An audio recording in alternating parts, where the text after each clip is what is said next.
निकल कर जा रही हूँ उस यात्रा पर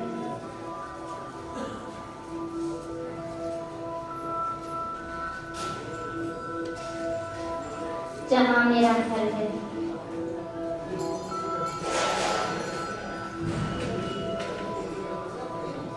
देखें सभी, इस स्थान से उड़ चले ऊपर की ओर। मैं सितारा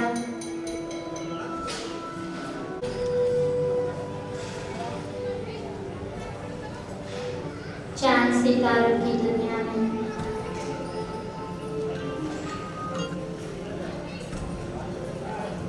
साकारी दुनिया में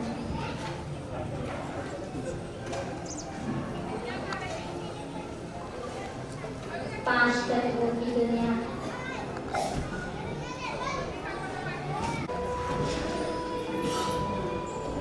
दोनों भ्रकुटियों के मध्य में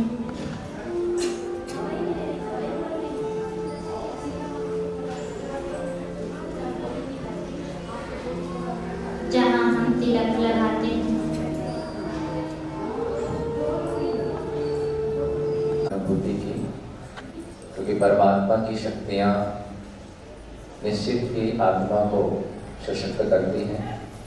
और आज के इस अवसर पर, प्रथम पुण्य स्मृति दिवस के अवसर पर हम सभी यहाँ एकत्रित हुए हैं। और हमारे बीच में आज ब्रह्मा कुमारी ईश्वरी विश्वविद्यालय का जो अंतर्राष्ट्रीय मुख्यालय है माउंट आबू राजस्थान, वहाँ से आदरणीय राज योगिनी ब्रह्मा कुमारी उर्मिला दीदी जी हमारे बीच पधारे हैं।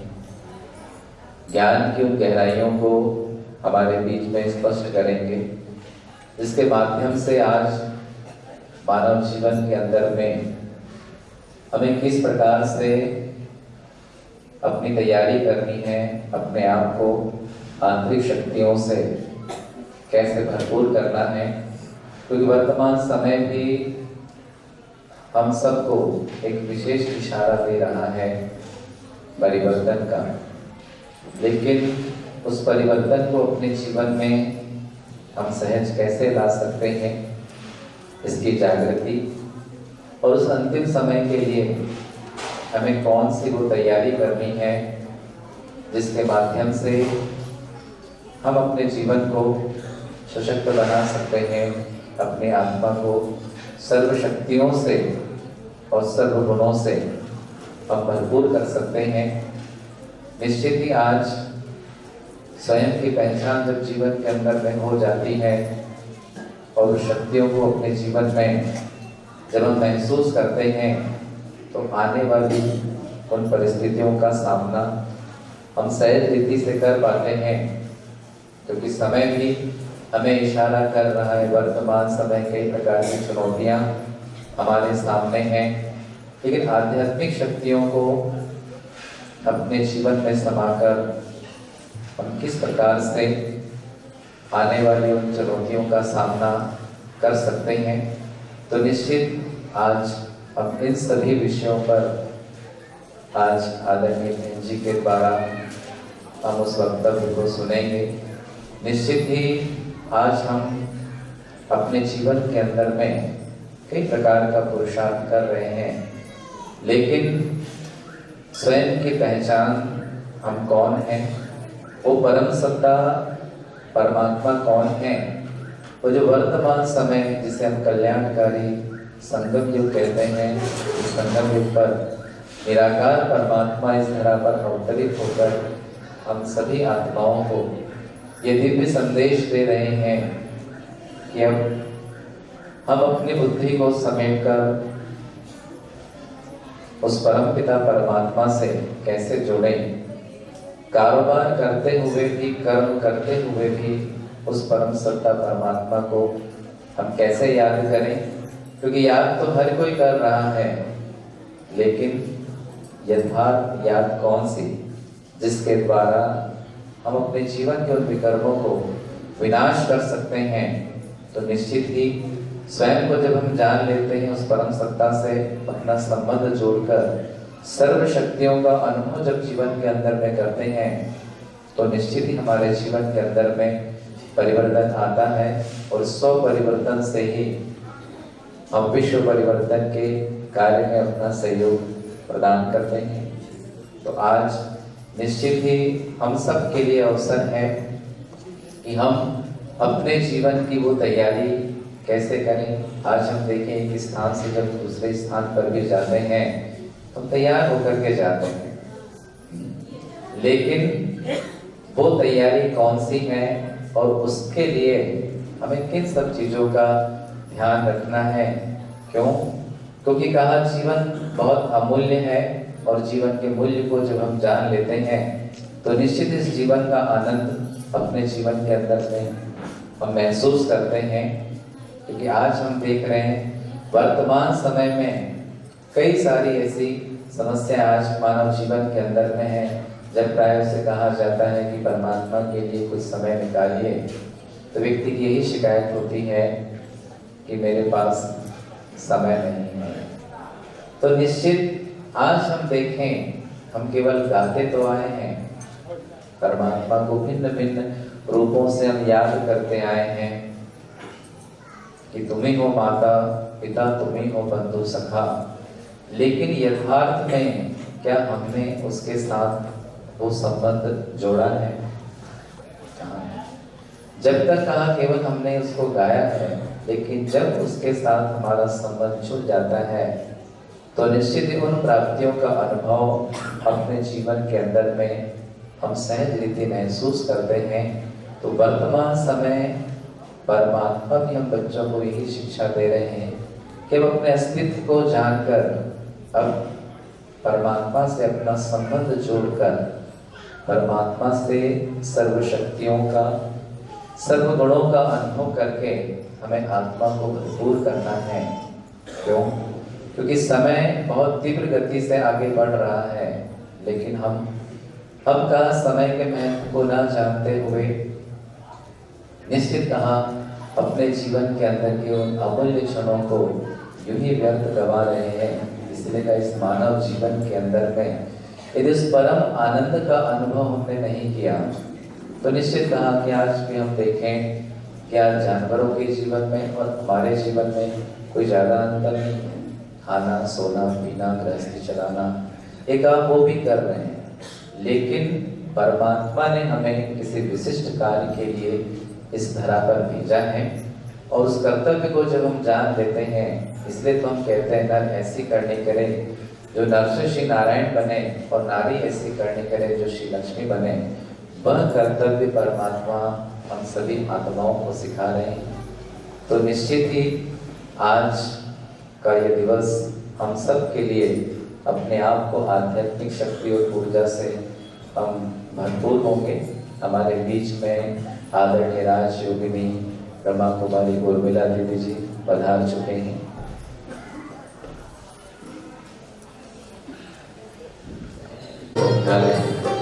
वहाँ से आज हम सबके बीच पधारे।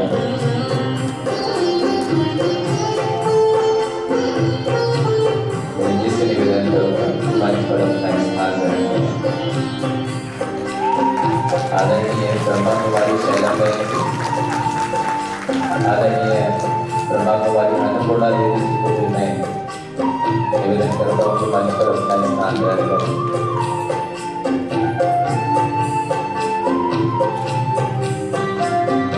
ब्रह्मा कुमारी अनीता बहन स्वागत से हमारे बीच पधारे हैं।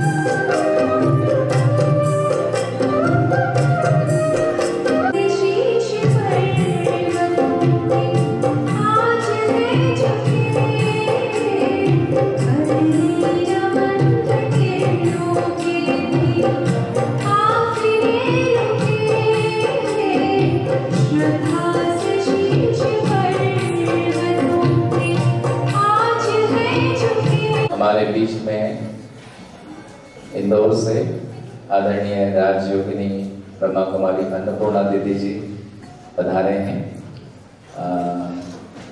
आगे मंच की जिम्मेवारी मैं आदरणीय दीदी।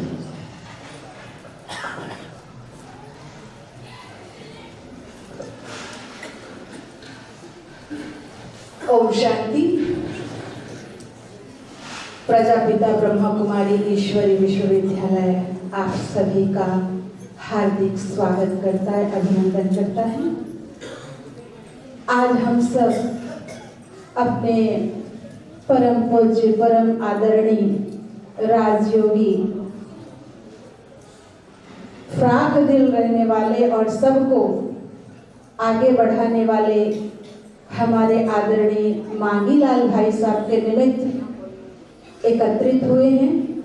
जैसे उनका नाम अनुरूप इतना ऊंचा उनका शान और दिल था, जो सारे विश्व की आत्माओं के लिए, हम बहनों के लिए, हम भाई बहनों के लिए केवल और केवल भगवान से उन्होंने दुआ मांगी है और दुआ ही मांगी है, दुआ ही मांगी कि सब स्वस्थ रहें, खुश रहें। तो ऐसे पुण्य आत्मा के प्रथम पुण्य स्मृति दिवस पर हम सब एकत्रित हुए हैं और आज इसी शुभ अवसर पर हम सबके बीच माउंट आबू से पधारे हुए परम आदरणीय राजयोगिनी, एक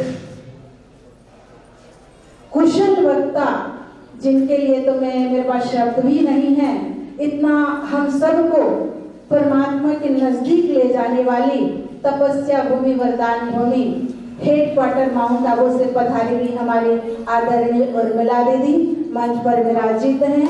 हम सब दिल से आपका स्वागत करते, अभिनंदन करते, स्वागत करते हैं।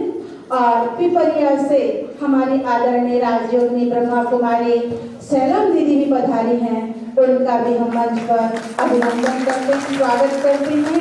साथ ही सुहागपुर से हमारी अनीता दीदी भी विराजमान हैं, मैं उनका भी स्वागत करती हूँ, अभिनंदन करती हूँ, स्वागत करती हूँ। इसी बीच स्वागत की कड़ी हम सबके बीच निर्मला दीदी भी पधारी हैं, उनका भी मैं तहे दिल से स्वागत करती हूँ, अभिनंदन करती हूँ। और इसी स्वागत की कड़ी में मैं ब्रह्मा कुमारी बहनों से अनुरोध करती हूँ, मंच पर आसीन हमारी आदरणीय दीदियों का स्वागत करने के लिए तिलक और पुष्प गुच्छों से स्वागत करेंगे। हम आज जिस आत्मा के निमित्त एकत्रित हुए हैं, उस आत्मा की यदि विशेषताओं को याद करें तो दिन बीत जाएगा, रात बीत जाएगा। और वो आत्मा ऐसी आत्मा थी जो हम सबको आगे रख करके बैकबोन बनकर के पीछे रहते थे और सबको आगे बढ़ाते, खास करके बहनों को। और इतने निर्माण चित्त, इतने बड़े दिल होकर के भी हमारे भाई साहब जो प्रभु के लाल, भगवान के लाल और भगवान से हम सबके लिए दुआ मांगने वाले ऐसे मांगीलाल भाई, जिनके पुण्य स्मृति दिवस आज है। और वो ऐसी आत्मा जिनके लिए तो मेरे पास शब्द भी नहीं है। उन्होंने राम और लक्ष्मण जैसे सुपुत्र को भगवान को समर्पित किया, कृष्ण और बलराम जैसे बच्चे को भगवान को समर्पित किया। इतना बड़ा दिल किसका होगा, आप विचार कीजिए। आप इतनी छोटी सी चीज कहीं दान देते हैं तो 10 बार कहने में आता है कि हमने ये किया, वो किया, वो किया, लेकिन उन्होंने चैतन्य इतना सुंदर भगवान को उन्हें राम लक्ष्मण को समर्पित किया। ऐसे मांगीलाल भाई हम सबके बीच नहीं रहे, ऐसा हम अनुभव नहीं करते, बल्कि हम सबके बीच एंजल रूप में हैं। और आज आप सबको देख करके वो फिर भी दुआ दे रहे हैं और दुआ मांग रहे हैं। तो इसी बीच हमारी परम आदरणीय दीदियां मंच पर विराजमान है। मैं बहनों से लेने का स्वागत कर रही बहनें हम सब तालियों के द्वारा करें। प्रभु के घर में आप पधारे, आपका घर द्वार है। प्रभु के घर में आप पधारे, आपका घर द्वार है। तिमरनी के इस प्रांगण में आप सभी का, दीदियां, आप सभी भाई बहनों का स्वागत बारंबार है।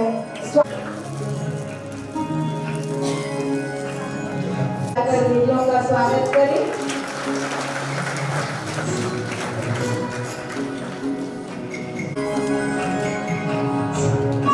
मुस्कुराहट के लिए कहा जाता है, यदि मुस्कुराते हैं तो 80% विशेष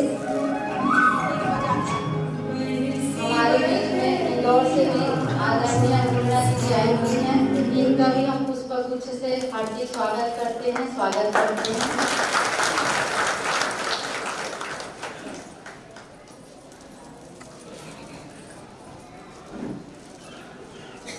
हम विचार कर रहे थे,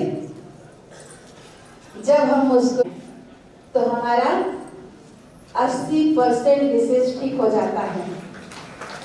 अनन्य रतन, आदि रतन हमारे परम आदरणीय राजयोगी मांगीलाल भाई ने हमें बहुत अच्छी तरह से टिप्स दी। कहा कि बहन, जीवन में बातें तो आती रहती है, परंतु बातों के कारण हमारे चेहरे की मुस्कान कभी भी हमें नहीं खोना है। हो ज्यादा अनुभव होगा, गिनती तो शायद माताएं भी नहीं करती रही होंगी। 300 बार बच्चा हंसता है और उस छोटे बच्चे के हंसने से बड़े बुजुर्ग, जो 60 साल 80 साल का बुजुर्ग भी हंस देता है। तो हम सब भी कौन हैं? भगवान के बच्चे हैं।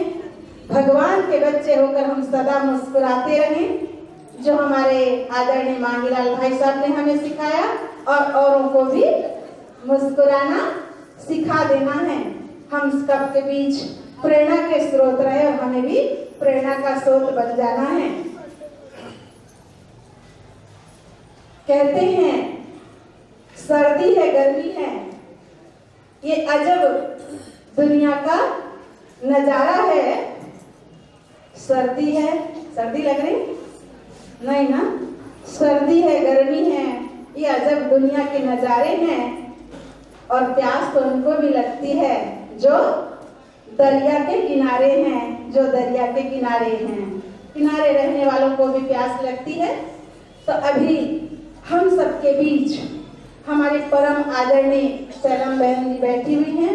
मैं उनसे अनुरोध करती हूँ कि अभी अपने शब्दों के द्वारा श्रद्धांजलि समर्पित करेंगी। हमारी परम आदरणीय सैलम बहन बचपन से प्रजापिता ब्रह्म कुमारी ईश्वरी विश्वविद्यालय के संस्थान से जुड़ी हुई हैं। और आप 1981 माना 81 से आप पूर्ण रूप से अपना जीवन समर्पित रूप से मानव की सेवा में आप दे रही हैं। बहुत ही कुशल वक्ता हैं, मिलनसार। आपके जीवन में ऐसा नम्र भाव है, मधुरता है, जो हम सबको भी मृदुभाषी बना देती हैं। मैं अनुरोध करती हूँ हमारे आदरणीय सैलम बहन से आज अपने शब्दों के द्वारा हमारे आदरणीय राजयोगी मांगीलाल भाई साहब के लिए शब्दों के द्वारा श्रद्धांजलि समर्पित करेंगी आदरणीय सैलम बहन।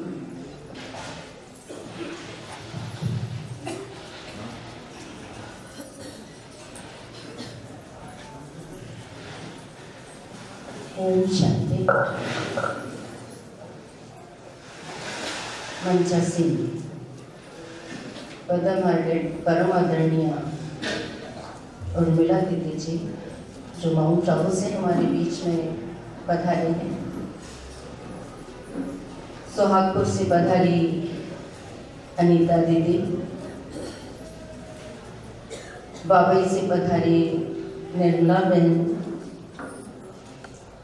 बरेली से पधारी जयंती दीदी और इंदौर से पधारी दीदी। आप समस्त भाइयों बहनों,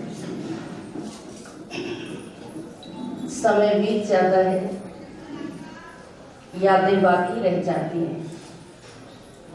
यादों को ताजा करने के लिए यादगारें मनाई जाती हैं। आज हम अपने ही भाई की यादों को ताजा करने के लिए यहाँ पर उपस्थित हुए हैं। जैसे राजयोग में बताया जाता है कि यादें भी 3 प्रकार की हैं। एक याद आती है, एक याद दिलाती है, दिलाई जाती है, और एक याद सताती है। तो हम सब आज आदरणीय मांगीलाल भाई जी की याद में यहाँ पर एकत्रित हुए हैं, जो शिव बाबा के बहुत ही प्रिय, त्यागी और तपस्वी बच्चे रहे। और बाबा को उन्होंने उस रूप में लिया, जैसे कहते हैं कि मीराबाई के पीछे जब सभी लोग उस रूप में पड़ गए, सारी दुनिया तो थी ही कि ये त्यागी वैरागी साधु संतों के साथ बैठने वाली है, परंतु जब माता पिता भी उनके पीछे पड़ गए कि ये सब छोड़ो क्योंकि तुम्हारी ग्लानि सब जगह होने लगी है, तो मीराबाई ने तुलसीदास जी से पूछा कि अब तो मेरे माता पिता भी मुझसे यही कहने लगे कि तुम गृहस्थ धर्म निभाओ और ये साधु संतों के साथ बैठना छोड़ दो, तो मैं क्या करूं। तुलसीदास ने उन्हें शिक्षा दी कि जाके प्रिय न राम वैदेही, तजिए ताही कोटि बैरी सम, जद्यपि परम स्नेही। इसी बात को चरितार्थ किया मांगीलाल भाई जी ने। परिवार, समाज, गांव एक तरफ, और उन्होंने अपने परिवार को शिव बाबा के लिए समर्पित किया, और ऐसे समर्पित किया मास्टर ब्रह्मा बन गए, पीछे मुड़ के नहीं देखा। बच्चों में भी वो संस्कार, क्योंकि ज्यादातर हम लोग देखते हैं जब परिवार में लोग ज्ञान में चलते हैं तो सोचते हैं कि हम ठीक हैं, हम ज्ञान में चलते हैं, लेकिन बच्चों को नहीं चलाएंगे, बच्चों की शादी ब्याह सब करेंगे। परंतु ये इतने विशाल दिल, बड़े दिल वाले माता पिता हमने देखे, जिनके 2 बेटे और दोनों बेटों को बाबा के लिए समर्पित किया। उनकी माँ भी समर्पित थी, तो ऐसी दोनों तीनों पीढ़ी इस तरीके से उन्होंने समर्पित की, इसके लिए कहते हैं संस्कार। देखते हैं छोटे छोटे बच्चों को अगर खिलौना देते हैं, आजकल मोबाइल दे रहे हैं, और उस मोबाइल को छुड़ाने के लिए भी माता पिता इतना सोचते हैं कि बच्चा रोने लगेगा, जिद्दी है, परेशान हो जाएगा, सामान फेंकने लगेगा अगर हमने उसको नहीं दिया तो, या उसका खिलौना छुड़ा लिया तो खिलौना अगर बच्चे से छुड़ा लिया जाए तो थोड़ी देर रो के चुप हो जाएगा, परंतु अगर संस्कार, गलत संस्कार नहीं छुड़ाए जाए तो बच्चा जीवन भर रोएगा। इस बात को सदा उन्होंने ध्यान में रखा है। एक बार मेरी उनसे मुलाकात हुई तो मैंने उनसे यही पूछा था, मैंने कहा आपने कुछ नहीं सोचा, पूरा परिवार आपका समर्पित हुआ। बोले बंदी क्या देखना, भगवान के लिए तो ये भी बहुत कम है, और भी कुछ होता तो मैं वो भी समर्पित करता, और मुझे तो बाबा का घर, बाबा के बच्चे ऐसे लगते हैं, ये बच्चियां ऐसी लगती हैं कि इनके लिए मैं क्या कर दूं, सब कुछ स्वाहा कर दूं इनके पीछे। और इतनी परवाह करते थे वो हर एक आत्मा की, हर एक बच्चियों की, हर एक समर्पित बहनों की और आने वाले भाई बहनों की, कि जैसे कि सारा बोझ इनके ऊपर है, सारी जिम्मेदारी इनके ऊपर है, इनको ही सब संभालना है। और इसी जिम्मेवारी के साथ उन्होंने अपना ये कार्य जब से बाबा मिले भली भांति पूर्ण किया। ऐसी आत्मा को कोटि कोटि नमन और श्रद्धा सुमन अर्पित करती हूँ। ओम शांति। बहुत बहुत धन्यवाद आदरणीय दीदी जी, आपने उनके जीवन की विशेषताओं का वर्णन करते हुए बहुत अच्छी बातों से हमें अवगत कराया कि जैसे आजकल माता पिता भी ऐसे करने लगे हैं कि जब तक बच्चों को मोबाइल नहीं देते बच्चा खाना नहीं खाता है या हमें कोई काम करने नहीं देता है, तो माता पिता भी पहले मोबाइल दे देते हैं। लेकिन इन्होंने बचपन से ही और ऐसे समय पर, आधुनिकता के समय पर इन अपने दोनों बच्चों को ऐसा संस्कार दिया जो पूरे विश्व के लिए एक शांति दूत बन गए और ऐसे निमित्त बनकर के ऐसा संस्कार दिया जो दुनिया के लिए एक उदाहरण रूप बन गए। जैसे दीदी जी ने बताया कि बच्चा को मोबाइल नहीं देंगे तो थोड़ी देर रोएगा और यदि संस्कार नहीं देंगे तो जीवन भर रोते। और माता पिता को यही कहते हैं कि ये संस्कार नहीं दिया। तो आदरणीय दीदी जी ने बहुत अच्छी तरह से हमें अवगत कराया आपके जीवन से। अभी मैं परम आदरणीय राजयोगिनी आदरणीय उर्मिला दीदी से निवेदन करती हूँ जो हम सबके बीच श्रद्धा सुमन दीप प्रज्वलन करने के लिए माउंट आबू से अपने ब्रह्मा कुमारी इसका हेड क्वार्टर राजस्थान से बता रही हैं। मैं उनसे अनुरोध करती हूँ हमारे परम आदरणीय मांगीलाल भाई साहब के लिए दीप प्रज्वलन करें और सदा जागृति ज्योत बनकर अनेकों के लिए ऐसे रोशन जीवन में रोशनी करते रहें। उनके सानिध्य में आकर दीप प्रज्वलन करें, पुष्पांजलि अर्पित करें। और हम सब भी, मेरा आप सबसे अनुरोध है, आप सब भी एक करें और हम सभी अनुभव करें कि मांगीलाल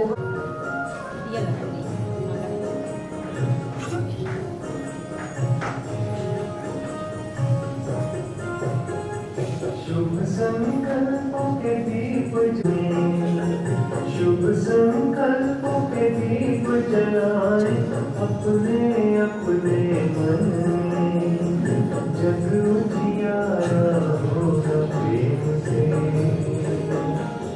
सुख ही सुख कर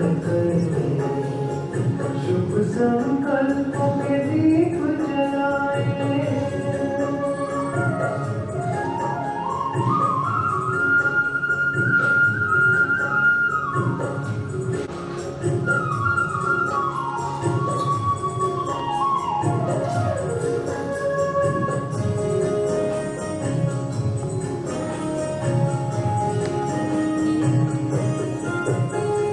परिवर्तन की है ये बेला,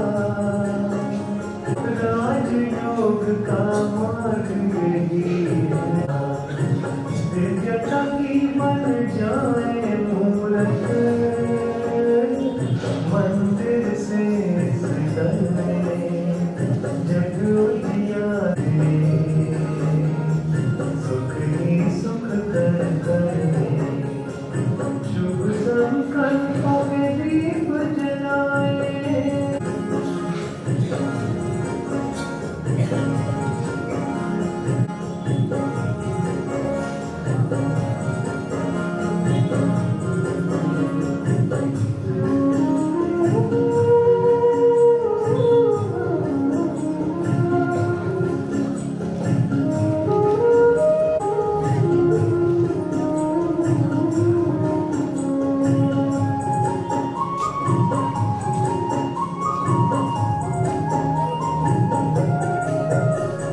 सबको सुख तुम देते जाओ, मगन रहो प्रभु प्यार में, प्रेम की धारा बहाते जाओ। अब तुम इस संसार में बसा है हर धड़कन में, जग उजियारा होगा प्रेम से, सुख ही सुख कण कण में, शुभ संकल्पों के दीप जलाए।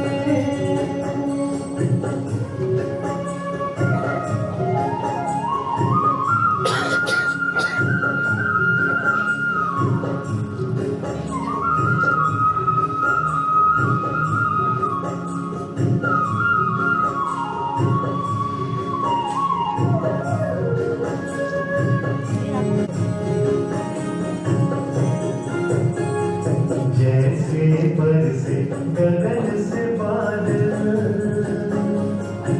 ऐसा तेरा प्यार है, सहयोग योग है साजना, सुख का ये आधार है, अंतर की ज्योति है जगानी, अब हमको जग जग में, जग उजियारा होगा प्रेम से, सुख ही सुख ही जगाए। सच्चे पुष्पांजलि अर्पित कर रहे हैं और सुख ही बाद में आप सभी लाइन से आकर पुष्पांजलि बाद में अर्पित करेंगे। सभी अपने अपने स्थान पर बैठ जाएं। धन्यवाद।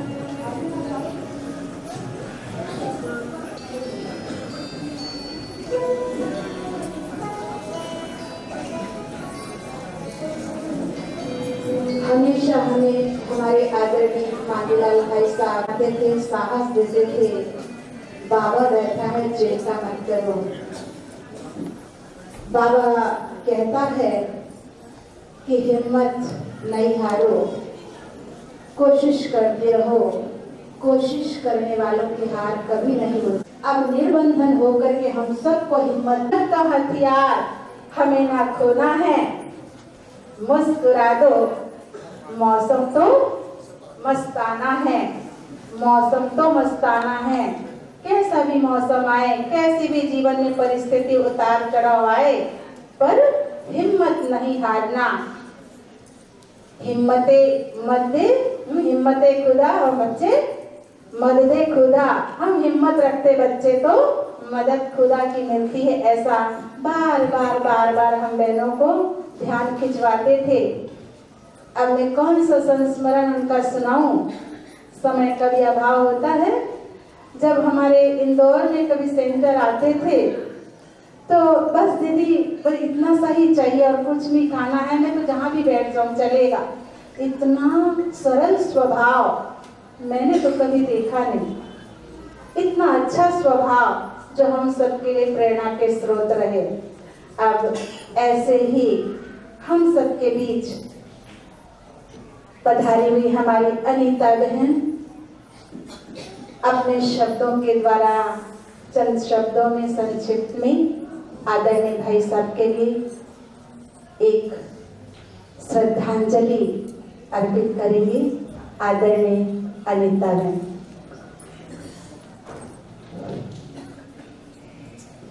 ओम शांति, ओम शांति, ओम शांति। मंचासीन आदरणीय हमारी परम श्रद्धेय उर्मिला दीदी एवं पिपरिया वाली दीदी और सभी मेरे साथी बहनें और आप सभी भाई और बहन, मैं भाई साहब के लिए क्या कहूँ, शब्द नहीं है। इतने त्यागी भाई हमने जीवन में नहीं देखे। जो बेटे तो दिए, पत्नी भी दी, घर भी दे दिया। ऐसे हमारे पिपरिया सेंटर, सुहागपुर, बाबई, सभी जगह ऐसे भाई हैं। इनकी तुलना में ये भाई के तो क्या कहने, पूरा का पूरा परिवार ही समर्पित हो गया, जिसकी अपन तुलना किसी से नहीं कर सकते। ऐसे परम आदरणीय श्रद्धेय भाई जी को मैं बनखेड़ी और सोहागपुर के सभी भाई बहनों की तरफ से श्रद्धा सुमन अर्पित करती हूँ। अच्छा, ओम शांति, ओम शांति, ओम शांति। अभी हम सब मिलकर शिव बाबा को, परमात्मा को भोग स्वीकार कराएंगे। उसके बाद हम सब बेसब्री से इंतजार कर रहे हैं जिनका सुनने के लिए, उनका बहुत अच्छी तरह से आत्मसात करने के लिए आदरणीय देवी जी का सुनेंगे, जो हम सबके बीच माउंट आबू से पधारी हैं उर्मिला दीदी। तो सबसे पहले हम शिव बाबा को भोग स्वीकार कराएंगे आदरणीय मांगीलाल भाई जी के निमित्त।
सबसे पहले आप सबसे अनुरोध है, अपना अपना मोबाइल थोड़ी देर के लिए बिल्कुल साइलेंट पे कर दें या फिर बंद कर दें तो ज़्यादा अच्छा है।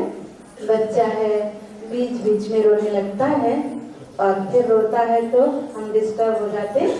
हमारी परम आदरणीय राजयोगी देवी जी का हम फिर अच्छी तरह से नहीं सुन पाएंगे, इसलिए अपना अपना मोबाइल सभी थोड़ी देर के लिए साइलेंस में कर दें। अब हम सबके बीच जो इंतजार की घड़ी है वो घड़ी समाप्त हुई की हुई। हम बहुत समय से इंतजार कर रहे थे जिनका सुनना है, और दिल में इतनी उमंग है और हमारे आदरणीय दीदी का भी इतने दूर से पधार कर हमें कुछ देने के लिए आए हैं, हम सबको जरूर लेना है। परंतु मैं आदरणीय उर्मिला दीदी से पहले आपको थोड़ा मिलाना चाहूंगी, उनसे परिचित कराना चाहूंगी। राजयोगिनी ब्रह्मा कुमारी उर्मिला दीदी जी, आप 1981 से प्रजापिता ब्रह्मा कुमारी ईश्वरी विश्वविद्यालय के नजदीक आई और ज्ञान को बहुत अच्छी तरह से आपने आत्मसात किया। आप अपनी पढ़ाई पूरी करते ही आपने कुरुर क्षेत्र से इंग्लिश में एमए किया है, इंग्लिश में एमए किया है। और कहाँ से? कुरुर क्षेत्र से। और जैसे आपकी पढ़ाई पूरी हुई, आपने अपना पूरा ही जीवन मानवता की सेवा में 1985 में पूर्ण रूप से समर्पित कर दिया। और अभी वर्तमान समय प्रजापिता ब्रह्मा कुमारी ईश्वरी विश्वविद्यालय के मुख्यालय माउंट आबू में सीनियर राजयोग शिक्षिका के रूप में आप अपनी सेवाएं दे रही हैं। आप संपादिका हैं ज्ञानामृत, जो हम सबके पास आता है मासिक पत्रिका, और पत्रिका हरियाली जो आती है उसके भी आप सह संपादिका हैं। आपने अनेक आध्यात्मिक अभिनय द्वारा भारत को विभिन्न प्रांतों तथा नेपाल में भी अपनी अमूल्य सेवाएं दी है। आपने अफ्रीका महाद्वीप के कैलिफोर्निया देश में और थाईलैंड आदि में भी अपनी बहुत अच्छी भूमिका निभाई है, ईश्वरीय सेवाएं दी है। आपने अनेक राष्ट्रीय तथा अंतर्राष्ट्रीय सम्मेलनों में भी भाग लेकर विभिन्न विषयों पर बहुत अच्छे कुशल वक्ता के रूप में आपने संबोधित किया। आपकी ये विशेषता रही कि जब प्राकृतिक आपदाएं आती है, भूकंप, बाढ़ आदि, तो उसमें शिविर कैसे लगाना है, जिस पर आप विशेषता हासिल की है। ईश्वरी विश्वविद्यालय के रिफ्रेशर कोर्स तथा विभिन्न विषयों के प्रशिक्षण कार्यक्रम में आपका सक्रिय योगदान रहता है। आप बहुत अच्छी लेखिका भी हैं। आपके लेख परिवर्तनकारी होते हैं। अनेक पत्रिकाओं में आपके लेख छपते रहते हैं। अमृत संचय नाम से आपके 3 पुस्तकें, भाग 1, 2, 3 भी प्रकाशित हुई 3 पुस्तकें। तनाव मुक्त जीवन, व्यसन मुक्त जीवन, क्रोध मुक्त जीवन, सकारात्मक चिंतन, तनाव प्रबंधन, नेतृत्व कला, व्यक्तित्व विकास, माइंड मैनेज आदि विषयों पर आप अपना वक्तव्य देती रहती हैं और एक बहुत कुशल वक्ता हैं। कई कंपनियों में भी, university, college, railway, air force, school आदि कई ऐसे संस्थानों में भी जाकर आपने अपनी सेवाएं दी है और अनेकों को आपने लाभान्वित किया है और अनेकों को राजयोग की अनुभूति कराकर परमात्मा से जोड़ा है। आपके अंदर कितनी कलाएं हैं, अगर हम आपके जीवन परिचय का वर्णन करें तो दिन बीत जाएगा। अब आपका व्यक्तित्व ही आपका परिचय है। मैं आपसे अनुरोध करती हूँ, आदरणीय दीदी जी, आज हमें इस विषय पर संबोधित करेंगी, प्रकाश डालेंगी। वर्तमान समय की पुकार, आत्म शुद्धिकरण। आदरणीय दीदी जी कि वर्तमान समय की पुकार क्या है और आत्म शुद्धिकरण कैसे करें, इस विषय पर प्रकाश डालेंगी।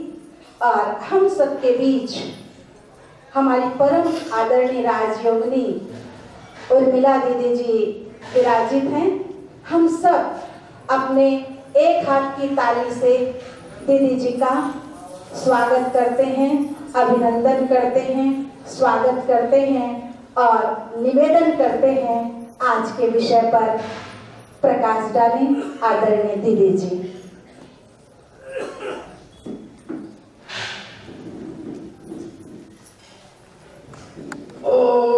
शांति। आवाज कुछ धीमी आई, फिर से बोलिए ओम शांति। ओम शांति। ओम शांति। ओम शांति।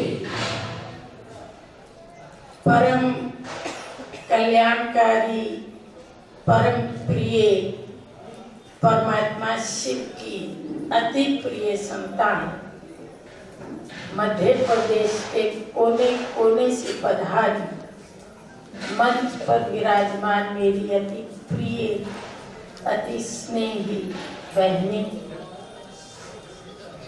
सभा में विराजमान आप सभी प्रभु प्रेमी, शांति प्रेमी, धर्म प्रेमी भाइयों और बहनों, आज हम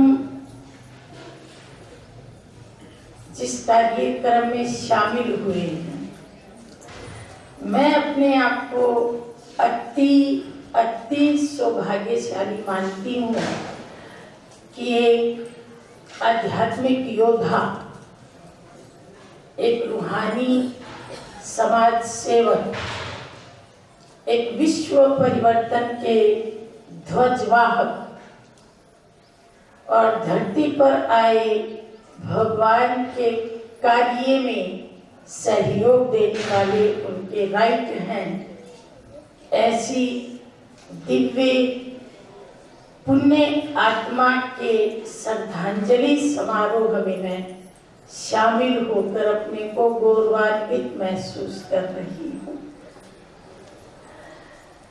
संसार में बहुत लोग आते हैं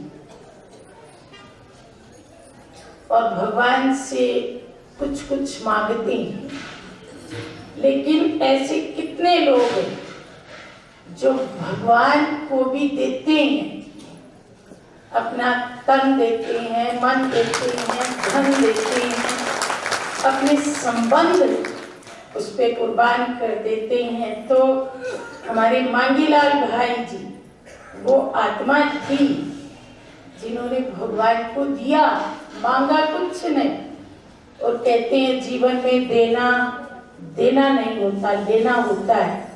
जो भगवान को देता है वो कितना मालामाल हो जाता है, वो तो विश्व का मालिक बन जाता है, विश्व की बादशाही का ताज उसके सिर पे आ जाता है। तो ऐसी श्रेष्ठ आत्मा, प्रेरणादायी आत्मा, हम सब की मार्गदर्शक आत्मा के निमित्त हम यहाँ इकट्ठे हुए हैं।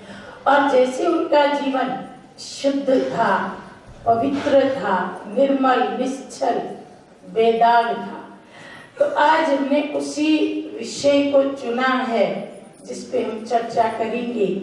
हमारे जीवन में भी वैसी शुद्धि, निर्मलता कैसे आए। महाराष्ट्र में एक संत हुए हैं जिनका नाम था संत ज्ञानेश्वर। एक बार कुछ पंडित उनके पास आए, कहने लगे कि हम भारत के भिन्न भिन्न तीर्थों पे, कुंडों में स्नान करने जा रहे हैं, आप भी हमारे साथ चलिए।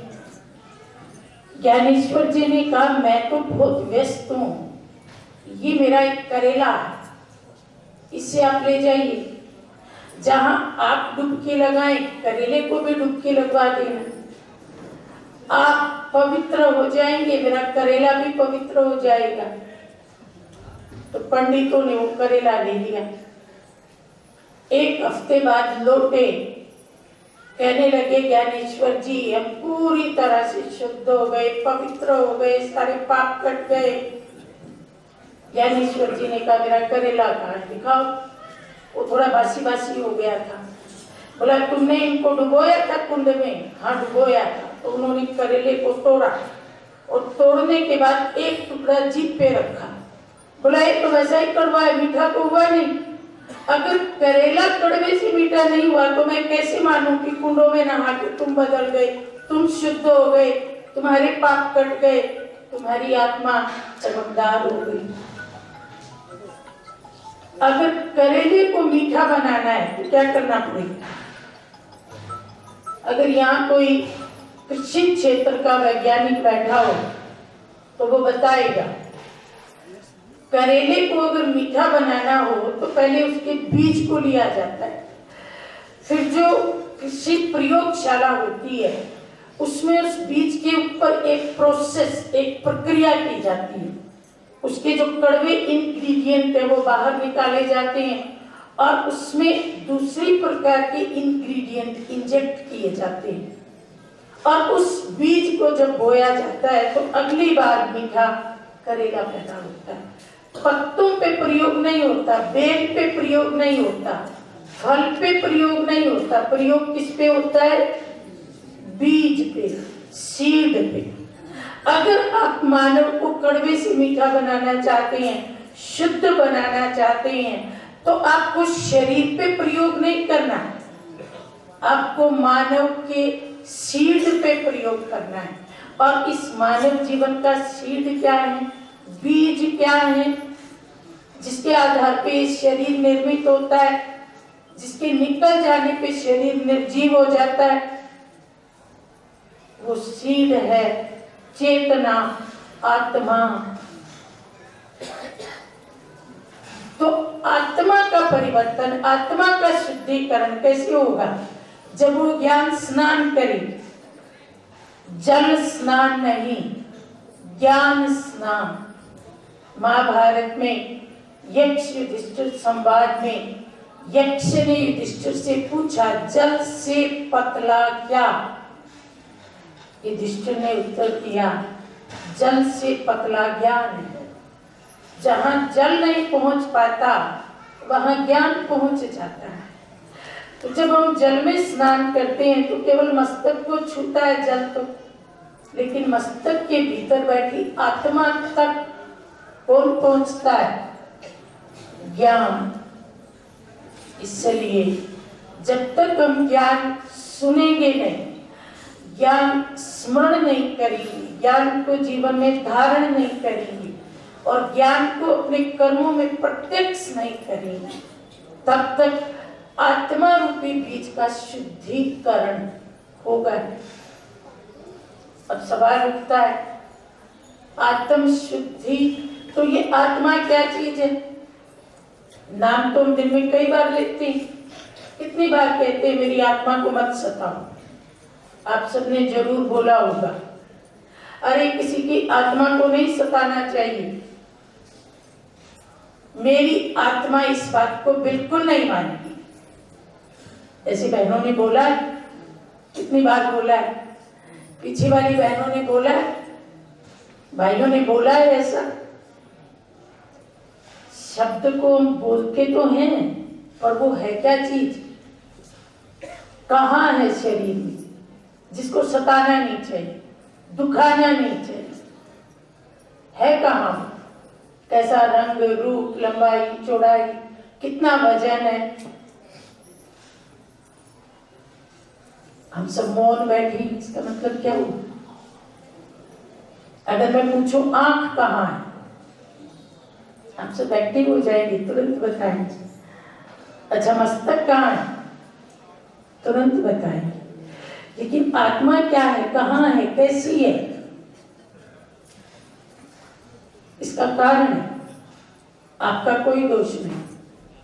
कारण ये है कि जब हम छोटे से बच्चे को स्कूल में भेजते हैं, तो आजकल तो प्ले स्कूल होते हैं, और प्ले स्कूल में एक बहुत बड़ा इंसानी शरीर का चित्र बना होता है और इंसानी अंगों के वहां नाम लिखे होते हैं, हिंदी में भी इंग्लिश में।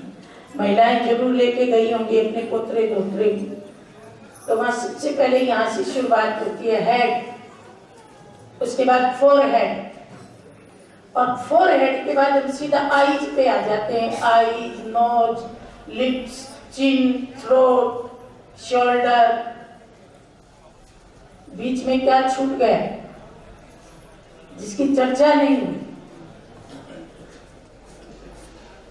क्या छूट गया? उसके बाद आगे आ जाइए, हैंड्स हैं, फिंगर्स हैं, लेग्स हैं। क्या छूट गया? किसकी चर्चा नहीं हुई? आत्मा की तो चर्चा ही नहीं हुई। तो स्कूल के टीचर ने बच्चे को नहीं बताया कि आत्मा भी कोई चीज है और इस शरीर में कहाँ है। फिर घर में मम्मी ने बच्चे को सुबह सुबह उठाया, उठते ही कहते ला बेटा तेरा मुंह धो दूं। कभी मम्मी ने कहा ला तेरी आत्मा धो दूं, कभी कहा। बच्चा घर से बाहर निकलता है, मम्मी कहती है बेटा तेरे बाल उलझे हैं, उलझे हुए बाल देख के घर से बाहर नहीं जाते। कभी नहीं कहा तेरी आत्मा उलझी पड़ी है, ला मैं इसकी उलझन मिटा दूं।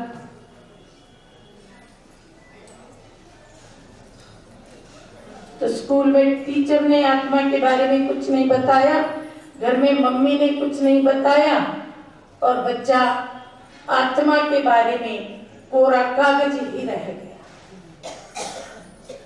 तो बच्चे का दोष नहीं है, हम सबका दोष नहीं है। हमें बताया ही नहीं गया, जो पाठ पढ़ाया ही नहीं गया, उसको कैसे पढ़े। और जब उसके बारे में जानते नहीं, मम्मा ने आत्मा नहीं धोई, टीचर ने नहीं धोई, हम उसको कैसे धोएं, कैसे शुद्ध बनाएं? हमारे पास कोई विधि ही नहीं। और ये दुनिया के हर इंसान पे लागू होता है, चाहे वो भारत का हो, चाहे अमेरिका का हो, चाहे चिल्ली का हो। तो इसका समाधान क्या किया जाए? शुद्धिकरण कैसे किया जाए? धोया कैसे जाए आत्मा को? तो भगवान के मन में विचार आया कि जो सब्जेक्ट दुनिया के टीचर ने नहीं पढ़ाया, दुनिया की मम्मी ने नहीं पढ़ाया, वो मैं पढ़ाऊंगा। और वो सब्जेक्ट पढ़ाने के लिए भगवान परम धाम से धरती पे अवतरित हुए। और अवतरित होते ही उन्होंने पहला पाठ यही पढ़ाया, नो thyself, अपने आप को जानो। क्या तुम अपने को जानते हो? क्या अपने आप का साक्षात्कार करते हो? अपने आप को देखते हो? अपने से बातें करते हो? इस देश में एक बहुत बड़े ऋषि हुए जिनका नाम था महर्षि रमन। 14 साल की आयु में उनके पिता ने शरीर छोड़ दिया। घर के लोग रोने लगे। ध्यान से सुनना क्योंकि सवाल पूछूंगी। घर के लोग रोने लगे। बच्चा खेलता खेलता बाहर से घर में आया, पूछता है तुम लोग रो क्यों रहे हो? तो बुआ ने, मम्मी ने, सबने कहा बेटा तुम्हारे पापा चले गए। कहाँ चले गए? मैं ढूंढ के ले आता हूँ। फिर घर से बाहर भागा तो एक जगह थी जहाँ गणमान्य लोग बैठे थे, उनके बीच में सफेद कपड़े से ढका हुआ कोई सोया हुआ था। अब बच्चे ने सब तरफ देखा, मेरा पिता इनके बीच में तो नहीं बैठा, कहीं सोया हुआ तो नहीं है। चादर उठा दी और अपने बाप का मुंह देखा और वापस दौड़ा दौड़ा गया, रो मत रो मत। मेरे पिताजी वहां लेटे पड़े। बुआ कहती है बेटा वो पिताजी नहीं है। बच्चा कहता है क्या बात करती हो? 14 साल से अपने बाप को देख रहा हूँ, पहचानता नहीं हो क्या? मेरा ही बाप था। बुआ कहती है नहीं है वो तेरा पिता। तो बच्चा कहता है अच्छा मेरा पिता कहाँ गया? तो बुआ कहती है वो तो ऊपर गया। तो बच्चे ने एक सवाल पूछा, एक ऐसा सवाल जो आज तक किसी ने नहीं पूछा, और उस सवाल ने सबको निरुत्तर कर दिया, और उस सवाल ने उसको महर्षि रमण बना दिया। क्या सवाल पूछा होगा? बच्चे ने पूछा कि किसी के भी 2 पिता नहीं होते, आज मेरे 2 पिता कैसे हो गए? तुम कहती हो वो ऊपर गया और मैं कहता हूं वो चादर ओढ़ के लेटा हुआ है। ये 2 कैसे हो गए? और मुझे ये बता दो कि दोनों में से असली कौन है? दो पिता तो नहीं होते ना किसी के, एक ही होता है ना। हाँ, एक ऊपर वाला और एक नीचे वाला, ऐसे दो हो सकते हैं। भगवान है और धरती में पालना करने वाला, ये तो दो पिता हैं। लेकिन जो कल तक एक था वो आज दो हो गया। तो बच्चे ने पूछा कि ये बताइए दोनों में से असली कौन? क्या आप बताएंगे दोनों में से असली कौन सा है? वो जो बाहर चद्दर ओढ़ के लेटा है वो वाला, या जो ऊपर चला गया वो वाला? असली कौन सा है? जो ऊपर गया वो वाला। और भाइयों की तरफ से तो कोई आवाज ही नहीं आ रही। इतना मुश्किल सवाल है क्या? भाई तो बहुत बुद्धिमान होते हैं, तुरंत प्रश्नों के उत्तर देते हैं, महिलाओं से पहले प्रश्नों के उत्तर देते हैं।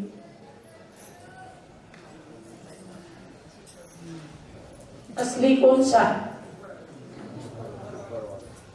ऊपर गया वो वाला ना। अपनी बात पे कायम रहना, बदलना मत। ऊपर जो गया वो असली है। ऊपर कौन गई? आत्मा गई, वो असली है। और जो चद्दर ओढ़ के लेटा है वो तो नकली है, क्योंकि थोड़ी देर के बाद क्या होगा हम सब जानते हैं। थोड़ी देर के बाद उसकी 250 ग्राम राख बचेगी, बस और कुछ नहीं बचेगा। अब अगला सवाल है, आज आप रोज सुबह उठ करके अपना चेहरा देखते हो, दर्पण में चेहरा देखते हो। सबके घरों में दर्पण है आजकल। भारत काफी आधुनिक हो गया है, झुकी में भी दर्पण होता है। तो सब सुबह उठ करके अपना मुंह देखते हैं दर्पण में। तो जो मुंह हम देखते हैं वो असली वाला देखते हैं कि नकली वाला देखते हैं?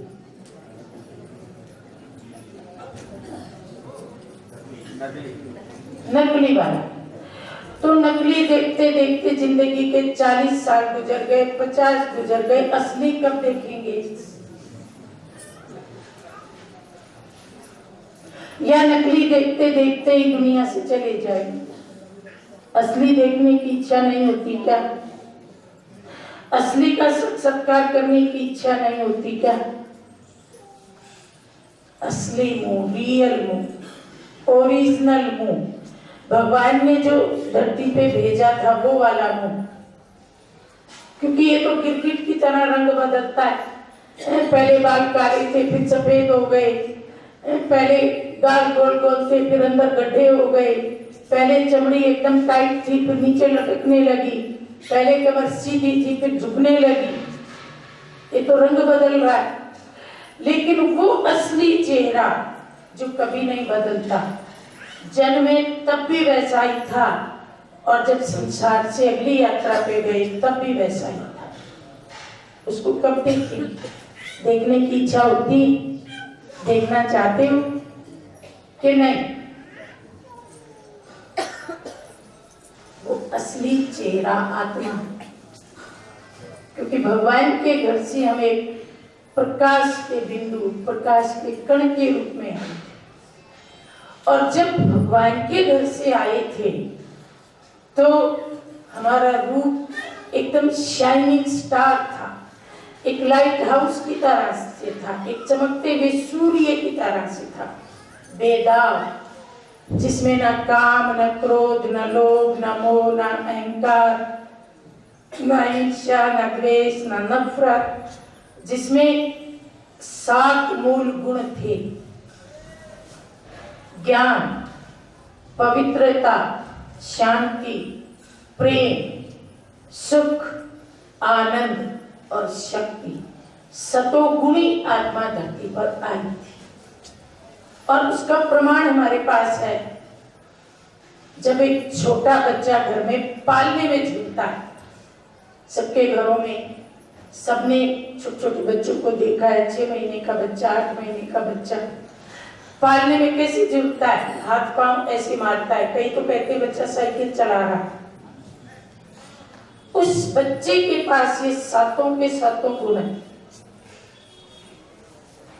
कितना खुश है वो बच्चा, कहां से आई खुशी? उसको ये थोड़े नशा है कि मेरा बाप कलेक्टर है, कि मेरा बाप मिनिस्टर है। झुग्गी का बच्चा भी मुस्कुराता है, महल का बच्चा भी मुस्कुराता है। ये मुस्कान कहां से आई? ये भगवान ने दी। तो जब हम इस धरती पे आए तो हमारे पास निर्मल मुस्कान थी, हमारे पास कितनी शांति थी।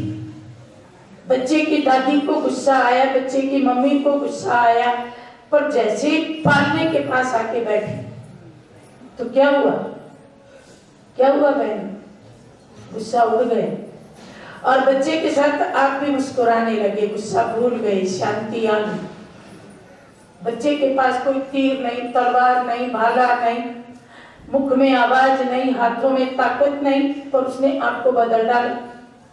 और बच्चे के पास प्रेम कितना है। माँ की शत्रु आ गई, पालने के पास बैठ गई, उसकी गोदी भी चढ़ गई, उसकी गोदी में जाके भी मुस्कुरा रहा है।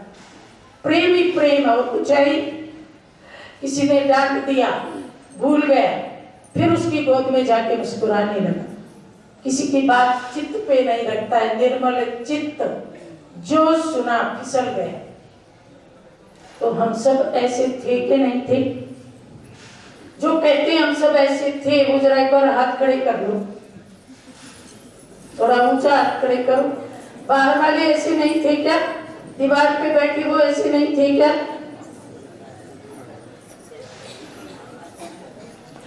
जब आप ऐसे निर्मल थे, शुद्ध थे, बेदाग थे, तो वो निर्मलता कहाँ गई? आज है क्या? आज है क्या? आज तो मंदिर में जाके कहते हैं प्रभु मन की शुद्धि दो, मन की शांति दो, प्रभु प्रेम दो, प्रभु खुशी दो। भगवान क्या कहते हैं उत्तर में मालूम है? भगवान कहते हैं बेटा मैंने तेरे को सब कुछ दिया था, वो कहाँ गई? अद्भुत करके दिया था, तेरी मुट्ठियां बंद थी, तेरी मुट्ठी में सब कुछ भरा था। कहती है ना नन्हे मुन्ने बच्चे, तेरी मुट्ठी में क्या था? तो बच्चे की मुट्ठी में सब कुछ भरा था। भगवान पूछता है वो कहाँ गया? हम कहते हैं भगवान जी वो तो खो गई। भगवान कहता है बेटा अब मैं दूंगा तो फिर खो देगा, इसलिए मांग मत, संभालना सीख, पवित्रता को संभालना सीखो, शुद्धि को संभालना सीखो, निर्मलता को संभालना सीखो। धन को कैसे संभालते? प्राण जाए पर धन न जाए, ऐसे संभालते हैं ना। शुद्धि को भी ऐसे ही संभालो, प्राण जाए पर मन की शुद्धि, सच्चाई, सफाई ये नष्ट नहीं है। क्योंकि शरीर तो दोबारा मिल जाए, लेकिन अगर एक बार निर्मलता चली गई तो आत्मा बिल्कुल खोखली हो जाएगी। जैसे चने के अंदर की दाल निकाल लो तो छिलका बच गया। अगर शुद्धि नहीं है, पवित्रता नहीं है, तो ये शरीर रूपी छिलका ही है, अंदर दाल नहीं। तो उस दाल को संभालो, उस पवित्रता को संभालो। पवित्रता ही सुख शांति की जननी। पवित्रता के दो बच्चे हैं, एक बेटा है सुख और एक बेटी है शांति। अब हम मंदिर में जाके क्या कहते हैं? विचार कीजिए, हे प्रभु सुख दे दो, शांति दे दो। मांगते हैं ना, हे प्रभु सुख दे दो, शांति दे दो। भगवान कहता है बेटा सुख भी मिलेगा, शांति भी मिलेगी, पर साथ में इनकी माँ पवित्रता भी आई। तो हम क्या कहते हैं? ना ना, आपको पवित्रता नहीं चाहिए, बस सुख दे दो, शांति दे दो। भगवान कहता है बेटा पवित्रता के बिना दोनों बच्चे कैसे आएंगे? क्या आपके बच्चे आपके बिना कहीं जा सकते हैं? कोई आपके बच्चे को निमंत्रण दे, भाई पप्पू को हमारे घर भेज देना, पर उसकी मम्मी हमारे घर बिल्कुल नहीं आई, आप राजी हो जाओगे? मान लोगे? आप तो उसे गोदी में लेके जाओगे? जहाँ बच्चा वहां माँ, और जहाँ माँ वहां बच्चा, कोई अलग कर सकता है क्या? लेकिन हम भगवान को कहते हैं कि हमको सुख दे दो, शांति दे दो, पवित्रता अपने पास ही रख लो, हमको नीचे पवित्रता नहीं चाहिए। अरे पवित्र हो गए तो संसार में जिएंगे कैसे? पवित्र को तो लोग जीने ही नहीं देते। पवित्रता को अपनाना बड़ा मुश्किल है। अगर मुश्किल होता तो भगवान देके क्यों भेजता? अगर मुश्किल होता है तो हम छोटे बच्चे थे, हमारे चेहरे की पवित्रता को देख करके तो आजू बाजू के लोग हमें गोदी में उठा लेते थे। पवित्रता में कितना आकर्षण है। पवित्रता तो सबको अपना बना लेती, पवित्रता तो दुश्मन को भी मित्र बना लेती। परदेश में चले जाओ, आपकी मुट्ठी में एक भी पैसा नहीं है, पर अगर आपके चेहरे पे पवित्रता का तेज है, कितने विदेशी आपके अपने बन जाए। और भारत के सन्यासियों ने ये करके दिखाया, और अब हमारी ब्रह्मा कुमारी बहनें ये करके दिखा रही। 140 देशों में खाली हाथ गई, लेकिन 140 देशों के लोग बहनों की पवित्रता को देख करके, जैसे शमा के ऊपर परवाने आते हैं, ऐसे दौड़ दौड़ करके आए हैं। और उन्होंने भारतीय संस्कृति को, आदि सनातन देवी देवता धर्म को अपनाया है। बहनों ने बाल लंबे रखे हैं, विदेशी बहनों ने सफेद कपड़े पहने हैं, नॉनवेज खाना छोड़ा है, सुबह 4 बजे उठना चालू किया है। ये पवित्रता का बल है, जो ऐसी कल्चर में रहने वाले लोगों का भी संपूर्ण परिवर्तन कर दिया। तो अगर आप पवित्रता जीवन में अपनाएंगे तो क्या जीवन की समस्याएं खत्म नहीं होंगी? क्या रोग खत्म नहीं होंगे? क्या कलह खत्म नहीं होगी? क्या मुकदमे खत्म नहीं होंगे? क्या गरीबी खत्म नहीं होगी? ये जितनी भी आपको परेशान करने वाली चीजें, एक एक चीज खत्म हो जाएगी, बशर्ते के जीवन में पवित्रता का आगाज हो। पवित्रता द्वार खटखटाती है, हम द्वार बंद कर लेते हैं, लेकिन क्रोध द्वार खटखटाता है, अशांति द्वार खटखटाती है, ईर्ष्या द्वार खटखटाती है, हम झट दरवाजा खोल देते हैं, आ जाओ। अशुद्धि के लिए द्वार खुले पड़े हैं, दिन में आओ, रात में आओ, 24 घंटे। और पवित्रता के लिए द्वार बंद है, हमें नहीं चाहिए। तो परिणाम क्या हुआ? पवित्रता तो परम औषधि है। देखो आज मानवता कितने रोगों से जकड़ी पड़ी। डॉक्टर भी कहते हैं अच्छा सोचो तो बीमारी जल्दी ठीक होगी। पेशेंट कहता अच्छा कैसे सोचूं, बताओ तो सही। अब डॉक्टर सोचता अच्छा तो मैं भी नहीं सोचता, इसको कैसे बताऊं?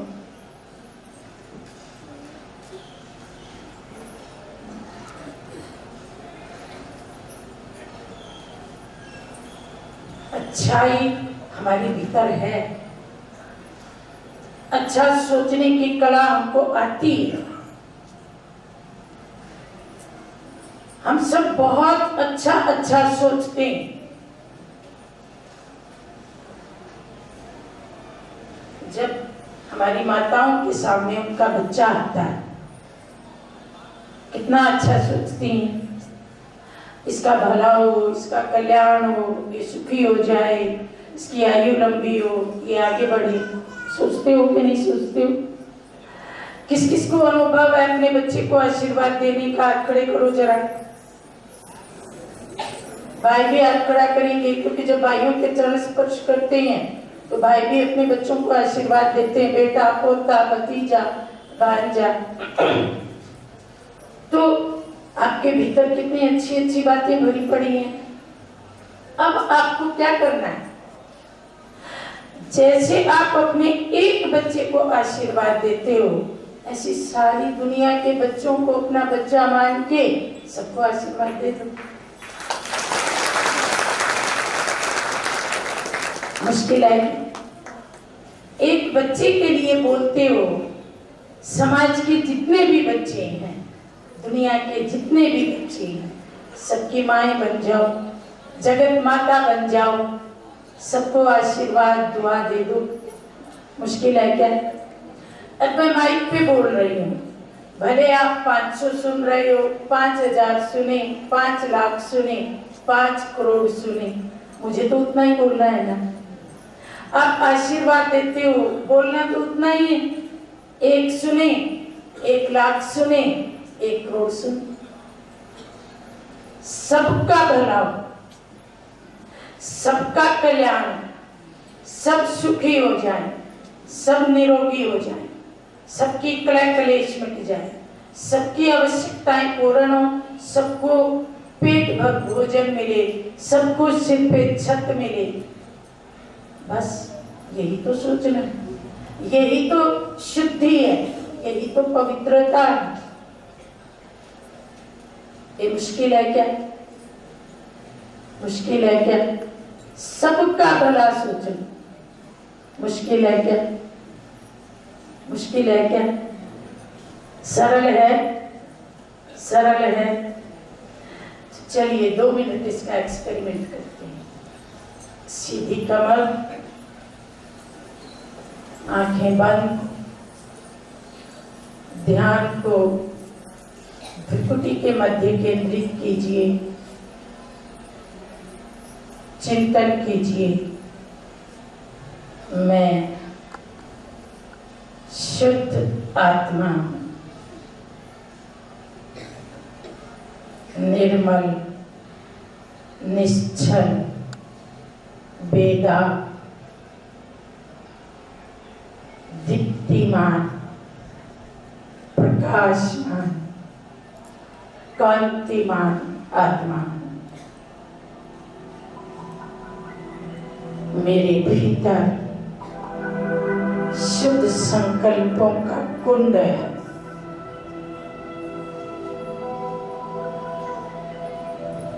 मैं इस कुंड का शीतल जल संपूर्ण मानवता पे छिड़क रहा हूं।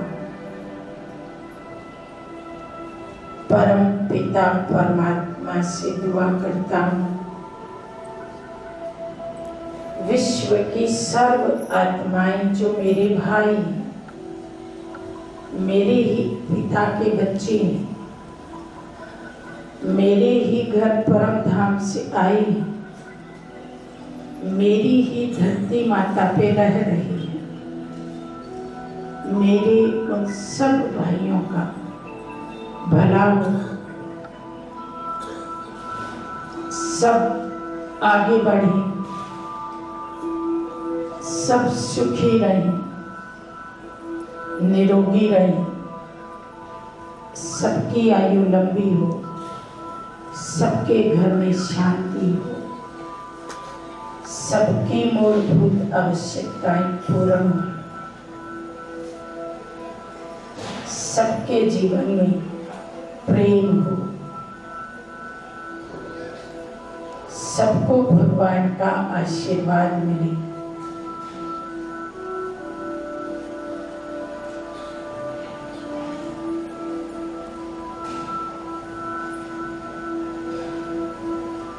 और अपने इस हाथ को आगे कीजिए, सीधे हाथ को लंबा लंबा आगे कीजिए, सभी कीजिए, पीछे वाले, दाएं वाले, बाएं वाले, और इसे अपने कंधे पे लेके जाइए। कंधा थपथपाइए, बोलिए मैं बहुत अच्छा हूँ, मैं बहुत अच्छी हूँ। और अभी अपने बाजू में जो बैठा है उसकी पीठ पे जरा धीरे से हाथ रखिए, थपथपाइए, बोलिए आप भी बहुत अच्छे हो, आप भी बहुत अच्छी हो, मैं भी अच्छा, आप भी अच्छे, सारी दुनिया बहुत अच्छी। ये मुश्किल है क्या ऐसी सोचना? आज घर में जाकर के जो घर के लोग हैं ना, उनकी पीठ पे आपको जरूर हाथ रखना है और उनको जाके कहना है आप बहुत अच्छे हो। तो बदले में वो भी क्या बोलेगा? क्योंकि जो देते हैं वही वापस आता है। दीवार पे काली गेंद फेंकेंगे तो वापस क्या आएगा? काली ही तो आएगी। और सफेद गेंद फेंकेंगे तो वापस क्या आएगा? सफेद ही तो आएगी। तो जब हम कहेंगे आप बहुत अच्छे हो तो सामने से भी यही तो सुनने को मिलेगा, आप बहुत अच्छे हो। तो देना नहीं होता, लेना होता है। आप तालाब में एक कंकर फेंकते हैं, पूरे तालाब का पानी हिल जाता है। आप इस दुनिया में एक संकल्प करते हैं कि सर्व विश्व की आत्माओं का भला हो, ये संकल्प सारी दुनिया तक फैलता है। तालाब में एक छोटी सी कंकड़ तालाब को हिला सकती है। आपका एक शुभ संकल्प सारी दुनिया को हिला सकता है। इसलिए कहा जाता है थॉट्स कैन मूव माउंटेन। विचार पर्वतों को हिला सकते हैं और वो विचार शक्ति आपके पास है और आप उस विचार शक्ति से इस संपूर्ण दुनिया को हिला सकते हैं। घर बैठे हिला सकते हैं, लेकिन आपको वो संकल्प क्रिएट करना है, आपको उस संकल्प की रचना करनी है, शुद्ध संकल्प की रचना करनी है। पहले हमारा संकल्प शुद्ध होता है और उसके बाद हमारी वृत्ति शुद्ध होती है, उसके बाद हमारी दृष्टि शुद्ध होती है, उसके बाद हमारा कर्म शुद्ध होता है, उसके बाद हमारे संस्कार शुद्ध होते हैं और उसके बाद हमारा संपूर्ण जीवन शुद्ध होता है। और जब जीवन शुद्ध हो जाता है तो हमारा जन्म जन्म का भाग्य बहुत ऊंचा और बहुत महान बन जाता है। तो शुरुआत कहाँ से हुई? एक शुद्ध संकल्प से, एक शुद्ध विचार से। एक विचार ने हमारा जन्म जन्म का भाग्य निर्मित कर दिया। इसलिए हमारे इस विद्यालय की चीफ दादी जानकी जी हमेशा कहा करती थी कि सुबह उठते 3 गोली खाओ। ये गोलियां फ्री ऑफ कॉस्ट है और इन गोलियों का कोई साइड इफेक्ट भी नहीं। ये 3 गोलियां छोटा बच्चा, बड़ा, बुजुर्ग कोई भी खा सकता है। नाम बताऊं 3 गोलियों के? केमिस्ट के पास नहीं मिलेंगी, यहीं से लेनी है आपको। अभी से पल्ले से बांध लो, हमारे भाई अपनी जेब में डाल देंगे। 3 गोलियां, धीरज, शांति और प्रेम। जेब में डाल ली, पल्ले से बांध ली, गिर ना जाए रास्ते में। जब आंख खुले सुबह 4 बजे खुले, 5 बजे खुले, जब भी खुले, ऐसे तो कहते हैं राम स्मर पर भात मोरे मन। आंख 4 बजे खुले तो उसको कहते हैं ब्रह्म मुहूर्त, वो सबसे अच्छा समय होता है। 4 बजे आंख खुलते ही पहली गोली खाओ, शांति। आज मैं सारा दिन शांति में रहूंगा, जिसको भी देखूंगा शांति की नजर से देखूंगा, बात करूंगा तो शांति से करूंगा, अपने घर को शांति का मंदिर बनाऊंगा। उठते ही क्या संकल्प करना है? मैं आज सारा दिन शांति से रहूंगा, शांति से देखूंगा, शांति से बात करूंगा, अपने घर को शांति का मंदिर बनाऊंगा। उठते ही संकल्प करना। शांति का मंदिर चाहिए क्या? शांति का मंदिर चाहिए। कौन सा मंदिर चाहिए? शांति का मंदिर चाहिए। किस किस को शांति का मंदिर चाहिए? घर शांति का मंदिर बने। बनाएगा कौन? मैं बनाने आऊंगी क्या? भगवान ऊपर से उतर के आएगा क्या बनाने के लिए? कौन बनाएगा? अच्छा, उसको अशांति का घर किसने बनाया? भगवान ने बनाया क्या? कोई और आया क्या? अशांति का मंदिर भी हमने ही बनाया। और अब उसको क्या बनाना है? क्या बनाना है? क्या बनाना है?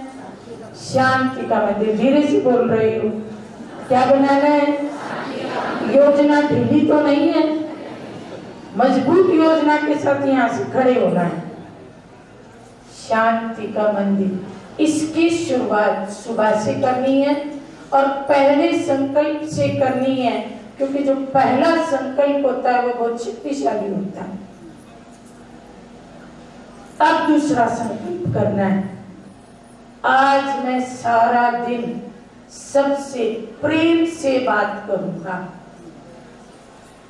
प्रेम से बोलूंगा, प्रेम की दृष्टि दूंगा, अपने घर को प्रेम का मंदिर बनाऊंगा।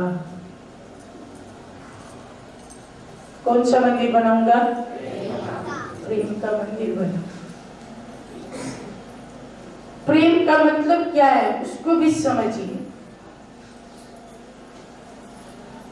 हम अपने घर वालों से बहुत प्रेम करते हैं ना, अपने बच्चों से, अपने पति से, अपनी पत्नी से, अपनी बहू से, अपने बेटे से बहुत प्रेम करते हैं ना। अगर मैं आपको कहूं कि अपनी बहू एक दिन के लिए हमारे आश्रम पे भेज दो, देखो आप कैसी आंख दिखाओगे। अच्छा, अपने बेटे को एक दिन भेज दो, आपको अच्छा नहीं लगेगा। कितना प्यार है, बच्चे से बिछुड़ना नहीं चाहते, बहू से बिछुड़ना नहीं चाहते, परिवार के किसी भी सदस्य से बिछुड़ना नहीं चाहते। और जब कोई शरीर छोड़ देता है तो कितना रोते हो, आंसुओं से। बहनें तो साड़ी भिगो लेती हैं और हमारे भाई थोड़ा चिप चिप के रोते हैं। कितना प्यार, जिनसे इतना प्यार है उनके साथ क्रोध क्यों करते हो? क्या जिससे प्रेम हो उसे क्रोध किया जाता है? जिससे प्यार है उसके आगे झूठ क्यों बोलते हो? जब प्रेम होगा झूठ बोला जाता है क्या? इतना प्रेम है फिर परिवार में ठगी क्यों करते हो?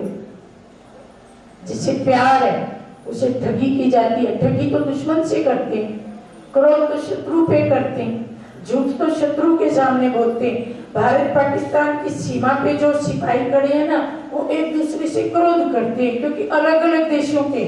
आप घर में रहने वाले भारत पाकिस्तान के हो क्या? ये पाकिस्तानी है, हिंदुस्तानी है, इसलिए मैं इस पे गुस्सा करता हूँ, इसलिए मैं इसको हक नहीं देता हूँ क्योंकि ये पाकिस्तानी है। ऐसा है क्या? इसका हक मैंने इसलिए छीन लिया, इसलिए इसका मैं शोषण करता हूँ, इसको दबा के रखता हूँ, इसको आजादी नहीं देता हूँ। घर में शत्रु होते हैं कि घर में प्रेम के पात्र होते हैं। तो फिर घर में झगड़ा क्यों, कलह क्यों, चुगली क्यों, परचिंतन क्यों? एक दूसरे की छोटी सी बात को हम पहाड़ क्यों बना देते हैं? घर मतलब प्रेम का मंदिर। अगर किसी ने गलती की तो उसको हृदय में संभालो, उसको सुधार दो। अगर किसी के पास कुछ नहीं है तो अपने हिस्से का उसको खिला दो, उसको घर कहते हैं, वो मंदिर होता है। अगर किसी के पास कोई चीज की कमी है तो अपनी तरफ से दे करके उस अभाव को पूरा कर दो, उसको परिवार कहते हैं। परिवार का मतलब क्या होता है? नहीं तो गली में जाते अनजान व्यक्ति में और परिवार के व्यक्ति में क्या अंतर हुआ अगर वो समय पर काम ही ना आए? तो घर को प्रेम का मंदिर बनाना मतलब घर के भीतर अशांति नहीं जाएगी, क्रोध नहीं जाएगा, ईर्ष्या नहीं जाएगी, घृणा नहीं जाएगी, तेरी मेरी नहीं जाएगी। मंजूर है? अगर ये आ जाएंगे तो वो प्रेम का मंदिर कैसे बनेगा? शांति का मंदिर कैसे बनेगा? ये घर से बाहर रहे। मंजूर है? मंजूर है? यही छोड़ के जाओ इन सब चीजों। आज के बाद मेरे घर में ईर्ष्या नहीं आएगी, मेरे घर में घृणा नहीं आए। बड़े का मतलब क्या होता है? ये घर का बड़ा है, ये बुजुर्ग है। बड़े का मतलब होता है कि छोटे के पास जो चीज नहीं है वो उसको दे देना, ये होता है बड़ा। बड़ी बहू का मतलब क्या होता है? छोटी बहू ने गलती की तो कलेजे से लगा लिया। बड़ी बहू का मतलब क्या है? छोटी के पास कोई चीज नहीं है तो अपने हिस्से की दे दी, नहीं तो बड़ी किस बात, बड़ा भाई किस बात। इसलिए कहते हैं बड़ा बनना आसान काम नहीं है। बड़ा कैसे बनता है मालूम है ना? पहले दाल को गर्म पानी में भिगो, छिलका उतारो, पीसो, उसके बाद फिर से तलो, तब जाके बड़ा बनता है। बड़ा मतलब सहनशील, बड़ा मतलब समा लेने वाला। एक घर में एक बहू आई नई नई, सास ने कहा बेटा आज तू सबको खाना बना के खिला। बहू ने कहा ठीक है। तो उसने खाना बनाया। 12 बज गए, सास आई, कहती है तू थक गई होगी खाना बनाते, अब जाके आराम कर। चख के देखा तो बहू ने डरते डरते बनाया था, नमक ज्यादा पड़ गया, सब्जी में नमक ज्यादा, दाल में नमक ज्यादा। अब सास ने चखा और चखते ही समझ गई कि नमक ज्यादा है, पर बोली कुछ नहीं। बहू तो कमरे में चली गई, सास चौके में बैठ गई। सबसे पहले घर का बुजुर्ग व्यक्ति आया खाना खाने, दाल में चम्मच डुबोई, कहता दाल किसने बनाई? जहर जैसी, इतना नमक। सास कहती और कौन बनाएगा? मैंने तो बनाई। अरे नमक ज्यादा पड़ गया तो क्या हो गया? तेरे को अचार बहुत पसंद है, तू अचार के साथ खा ले। उसको अचार के साथ खिला के भेज दी। दूसरा आया, उसने सब्जी का कोर तोड़ा, आज तो जहर जैसी सब्जी है, किसने बनाई? सास कहती है मैंने बनाई। अरे तेरे को तो बूरा और घी बहुत पसंद है, ले आज तेरे को खाने का मौका मिला। उसको बुरा घी खिला के भेज दिया। तीसरा आया, उसने भी वही बाणी बोली। उसको कहती है आज तो मलाई दूध पे मोटी मोटी बहुत अच्छी आएगी, तो मलाई के साथ खा। उसको मलाई के साथ खिला के भेज दिया, सबको राजी करके भेज दिया। बहू अंदर बैठी सुन रही थी, कहती है मेरी सास है कि कोई ऊपर से उतरी हुई देवी है। अरे मेरी माँ भी जब मैं गलती करती थी तो एक आध डांट मार देती थी, इसने तो मेरे को ये भी नहीं कहा कि बेटा तूने नमक ज्यादा डाल दिया। जिंदगी में इस सास की ऐसी सेवा करूंगी, आज का एहसान कभी भी भूलूंगी नहीं, इसे हाथों पे रखूं।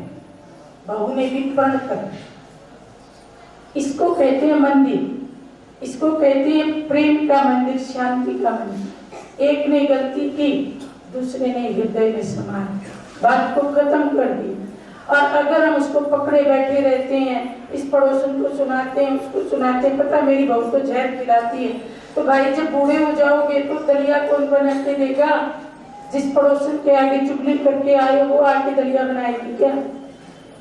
घर की बात घर के भीतर रखो, घर के भीतर उसका समायोजन करो।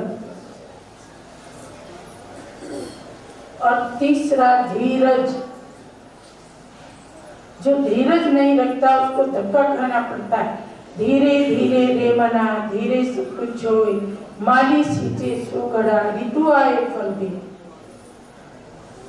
किसी आदमी ने पेड़ में 100 घड़ा पानी डाल दिया, आम जल्दी लग जाएगा, आम तो अपने टाइम पे ही लगेगा, कितने घड़े पानी डाल। उतावल व्यक्ति में बावल लाती है, जो उतावला होता है वो बावला हो जाता है। उतावले मत बन, काम समय पर होगा। लेकिन धीरज का मतलब आलसी भी नहीं है, करूंगा करूंगा, 1 महीना गुजर गया, 2 महीना गुजर गए, मैं जी धैर्य रख के बैठा हूं, तो 1 महीने तक थोड़ी धीरज रखना है, काम करना है तो उसको निपटाना है फटाफट। तो ना तो आलसी बनो ना उतावले बनो, धैर्य से काम करो, क्योंकि धैर्य से काम नहीं करते तो जल्दबाजी में चीजें टूटती हैं, फूटती हैं, नुकसान होता है। और जो जल्दबाजी करता है उसके हृदय में भी क्रैक आ जाती है। डॉक्टर कहते हैं आजकल जो हृदय की बीमारी है ना, उसका एक कारण है जल्दबाजी। बहुत जल्दी सोचते हैं, जल्दबाजी करते हैं, उसका असर हृदय पे बुरा पड़ता है। तो भीतर भी टूट फूट होती है, बाहर भी टूट फूट होती है। इसलिए सुबह उठते ही संकल्प करना है, मैं धीरजवान आत्मा हूँ,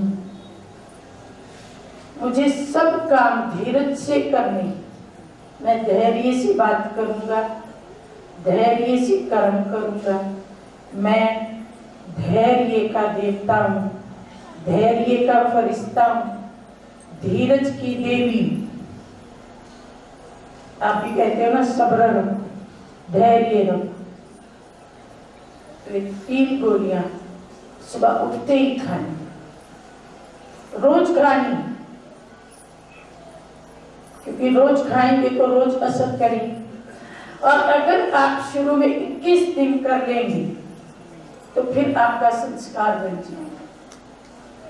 कोई भी कर्म हम 21 दिन कर लेते हैं तो वो हमारी आदत, वो हमारी नेचर, वो हमारी प्रवृत्ति बन जाती है और फिर ऑटोमेटिक हो जाती है। तो कर सकते हो ना, मुश्किल नहीं है ना। कौन कौन करेगा, जरा खड़े करो। बहुत अच्छा है, आपका फोटो खिंच रहा है यहाँ, फिर आपका हाथ आपको दिखाया जाएगा कि आपने हाथ उठाया था और फिर आपने किया नहीं। भगवान ने तो फोटो ऊपर से खींच लिया, हमारे कैमरे में भी आ गया। अंत में खुशखबरी सुना देती हूँ, ये जितनी भी बातें आपने सुनी, इन सब बातों को देने वाला को, सोर्स को, सामने जो बैठे हैं वो तो सामने दिख रहे हैं, लेकिन हमारी बैकबोन कौन है, हमारे पीठ पीछे कौन है? तो भाइयों और बहनों, मैं आत्मा नम्रता पूर्वक आपको ये बताना चाहती हूँ कि वर्तमान समय कलयुग का अंतिम समय है। जैसे हाथी निकल जाता है, पूंछ बचती है, तो केवल कलयुग की पूंछ बची है और सतयुग की दुनिया बिल्कुल मुहाने पे आ गई। हमें तो उसके पेड़ दिखने लगे। तो सतयुग आने वाला है, कलयुग की दुनिया जाने वाली है और उसके बीच का एक थोड़ा सा समय है जिसको कहते हैं पुरुषोत्तम संगम युग। इस पुरुषोत्तम संगम युग पर जो सारे जगत का पिता है, हिंदू, मुस्लिम, सिख, ईसाई, सब धर्म की आत्माओं का पिता है, परम पिता है, जगत पिता है, जगत रचयिता है, जगत का बीज है, करण करावनहार है, दुख करता सुख करता है, परम कल्याणकारी है, अवघरदानी है, आशुतोष है, भोलानाथ है, झोली भरने वाला है, पाप काटने वाला, पाप कटेश्वर है, मुक्तेश्वर है, दाता विधाता वरदाता है। वो हम सबका सच्चा पिता शिव एक साधारण मानवीयता का आधार लेकर के पिछले लगभग 89 ईयर्स से, 89 वर्षों से माउंट आबू से विश्व परिवर्तन का कार्य कर रहा है। वही ज्ञानदाता है, उसी ने ये ज्ञान दिया है। उसी सागर की कुछ बूंदें मुझ आत्मा को मिली और कुछ बूंदें आप मेरे भाई हैं, मेरे पिता के बच्चे हैं, इस भाई के नाते से आपको दी। तो ये परमात्मा का प्रसाद है और प्रसादी प्यार से ली जाती है, प्यार से खाई जाती है और प्यार से बांटी जाती है। प्रसाद की बहुत कीमत है, क्योंकि भगवान का प्रसाद, इस प्रसाद को आप संभालना, बांटना, इसका फायदा उठाना, उस प्रसाद से कुछ पल के लिए जीवामिति होती है। इस प्रसाद से आपका एक जन्म नहीं 21 जन्म मीठे हो जाएंगे, ये हमारी गारंटी है। ये प्रसाद नहीं, महाप्रसाद, एक पावन बनाने वाला, भव सागर से पार कराने वाला, हम सब आत्माओं को अपनी परम धाम की मंजिल तक ले जाने वाला प्रसाद है। तो इसे आप खाइए भी, बांटिए भी, संभालिए भी। आप सबका बहुत बहुत आभार।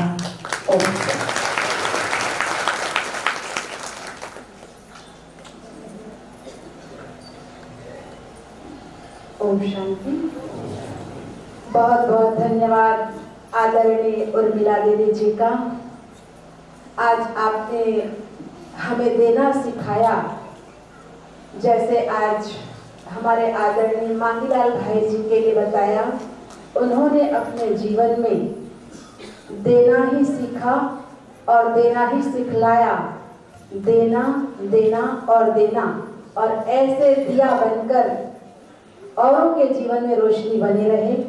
आपने बहुत अच्छी हमें ये टिप्स दी कि कैसे हमें देना है, और हम अपने जीवन में जब शुद्धिकरण ले आते हैं, पवित्रता होती है, तो सुख शांति दोनों बच्चे अपने आप आ जाते हैं। तो कैसे देना, ये टिप्स सिखाते हुए बताया कि हाथों में हाथ दो। आदरणीय दीदी जी, आपने बताया, इस बात को हम अपने जीवन में आत्मसात करेंगे, ये आपको विश्वास दिलाते हैं। आपने कहा हाथों में हाथ दो, हाथों में हाथ दो, एक दूसरे का साथ दो, एक दूसरे का साथ दो। ऐसा आपने बताया। संकल्पों का भी महत्व बताया कि हमारे जीवन में संकल्प का कितना महत्व है। इस पर एक छोटी सी बात मुझे याद आती है कि संसार की सबसे बड़ी शक्ति यदि कुछ है तो वह है संकल्प शक्ति।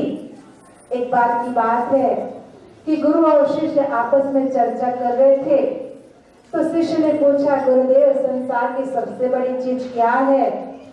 तो बच्चा कहता है, गुरुदेव क्या संसार की सबसे बड़ी शक्ति ये चट्टान है? तो गुरुदेव बताते हुए कहते हैं कि नहीं वत्स, बेटा चट्टान से बड़ा लोहा है, लोहा चट्टान को तोड़ देता है। तो क्या हम लोहे को ही बड़ा माने?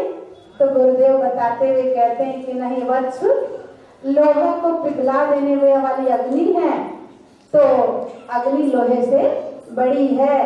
फिर वो शिष्य कहता है, क्या गुरुदेव, तो हम अग्नि देवता को ही सबसे बड़ा माने?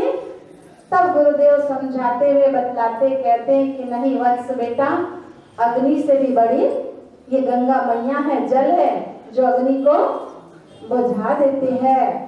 और फिर वो शिष्य कहता है, क्या हम गंगा मैया को, जल को ही सबसे बड़ा मान ले? बोले नहीं बेटा, इससे भी बड़ा वायुदेव है, जल के बहाव को भी वो दिशा दे देता है, तो इसलिए ये वायु बड़ा है। तब वो फिर शिष्य कहता है, क्या हम वायु देवता को ही संसार की सबसे बड़ी शक्ति मान ले? तब अंत में गुरुदेव बताते हैं कि वत्स बेटा नहीं, संसार की सबसे बड़ी शक्ति संकल्प शक्ति है, और चाहे तो हम अपने संकल्प से संसार को बदल सकते हैं, स्वर्ग बना सकते हैं। ऐसी बातें आपने हमें बताई, इस बात को हम याद रखेंगे। छोटी सी बात याद आई कि डोम के फूल को तोड़ नहीं सकते। जानते क्या होता है डोम? हमारे उधर छत्तीसगढ़ में वो अंजीर का जो फूल होता है उसे डोम कहते हैं, और वो फूल कभी दिखाई नहीं देता है, फूल खिलता और फैला जाता है, तो इसलिए कहते हैं डोम के फूल को तोड़ नहीं सकते। आदरणीय दीदी जी, उर्मिला दीदी जी, आपकी ये बात हम भूल नहीं सकते, भूल नहीं सकते, भूल नहीं सकते। आपकी ये त्याग तपस्या की मूर्ति हम सबके ये मानस पटल पर बना हुआ होगा, और ऐसे ही हमारी आदरणीय दूसरी उर्मिला बहन भी हैं, हमारी माँ है। आप सब जान गए मैं किन के लिए कह रही हूँ? हाँ जी, आप सब जान गए ना? हमारे आदरणीय मांगीलाल भाई की धर्म पत्नी, हमारे आदरणीय राजेश भाई साहब, मुकेश भाई साहब, उनकी माता जी, जिनका भी नाम उर्मिला है, जिनकी हिम्मत का दाद देंगे हम। कितनी हिम्मत और कितनी शक्ति है, और ऐसे हिम्मत रखकर हम सब बहनों को आगे बढ़ाती रहती। और पता मैं बताऊं, जो माँ की पालना देती है रियली, वो सच्ची त्याग तपस्या की मूर्ति। रामायण के किरदार में अगर सीरियल में हम देखें तो सबसे बड़ा किरदार किनका मानेंगे? मैं तो नहीं समझती यहाँ तक राम का भी न सीता का होगा। सबसे बड़ा किरदार जो त्याग तपस्या का है वो उर्मिला का है। तो हमारे आदरणीय उर्मिला दीदी जी भी बैठी है, हमारी माँ, वो गुप्त रीति से उर्मिला माँ है जो हम सबको पीछे से शक्ति प्रदान करती रहती हैं। और इसी के साथ हम सब भी फिर से यही कहेंगे, हाथों में हाथ दो, एक दूसरे का साथ दो। और विवाह सन्नाटों में सरगम हम बन जाएंगे। अभी थोड़ा सा जब महान आत्मा जाती है ना, ये पहला पुण्य स्मृति दिवस है हमारे आदरणीय मांगीलाल भाई साहब का, तो महान आत्मा यहाँ ही है, कहीं नहीं जाएंगे और हम सबको प्रेरणा देते रहेंगे। परंतु हम सब से मिल करके इस दुनिया को स्वर्ग बनाने में लगे हुए हैं। अब तो वो निर्बंधन होकर के मदद करेंगे। तो सरगम में, सन्नाटों में सरगम हम बन जाएंगे। मरुधरा को मिलकर हम स्वर्ग बनाएंगे, मिलकर हम सब स्वर्ग बनाएंगे। इसी के साथ पुनः आदरणीय दीदी जी का बहुत बहुत धन्यवाद।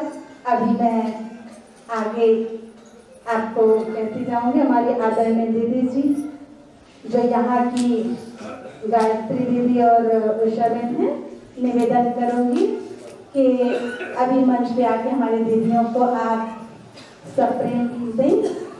और ये प्रथा है ब्रह्मा कुमारी आश्रम का। हमारे घर में इतनी दूर से चल करके हम सबके बीच हमारी आदरणीय दीदी जी आई हैं, तो हमारी त्याग तपस्या की मूर्ति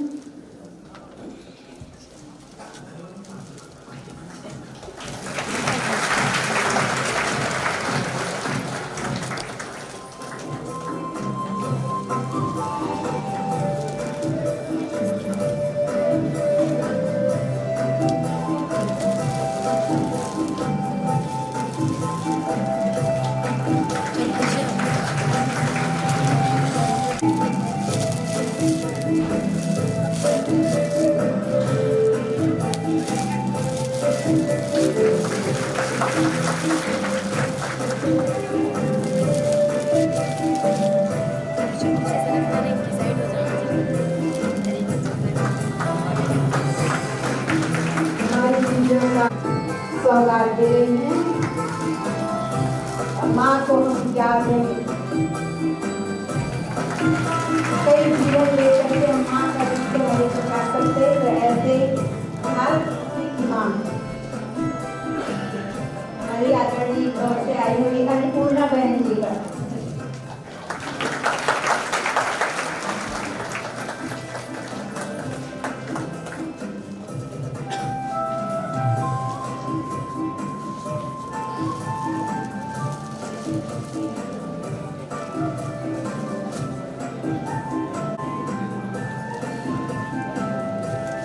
मैं अपनी उर्मिला माँ के लिए यही कहूँगी, हिम्मत का हथियार हमें ना खोना है, हिम्मत का हथियार हमें ना खोना है।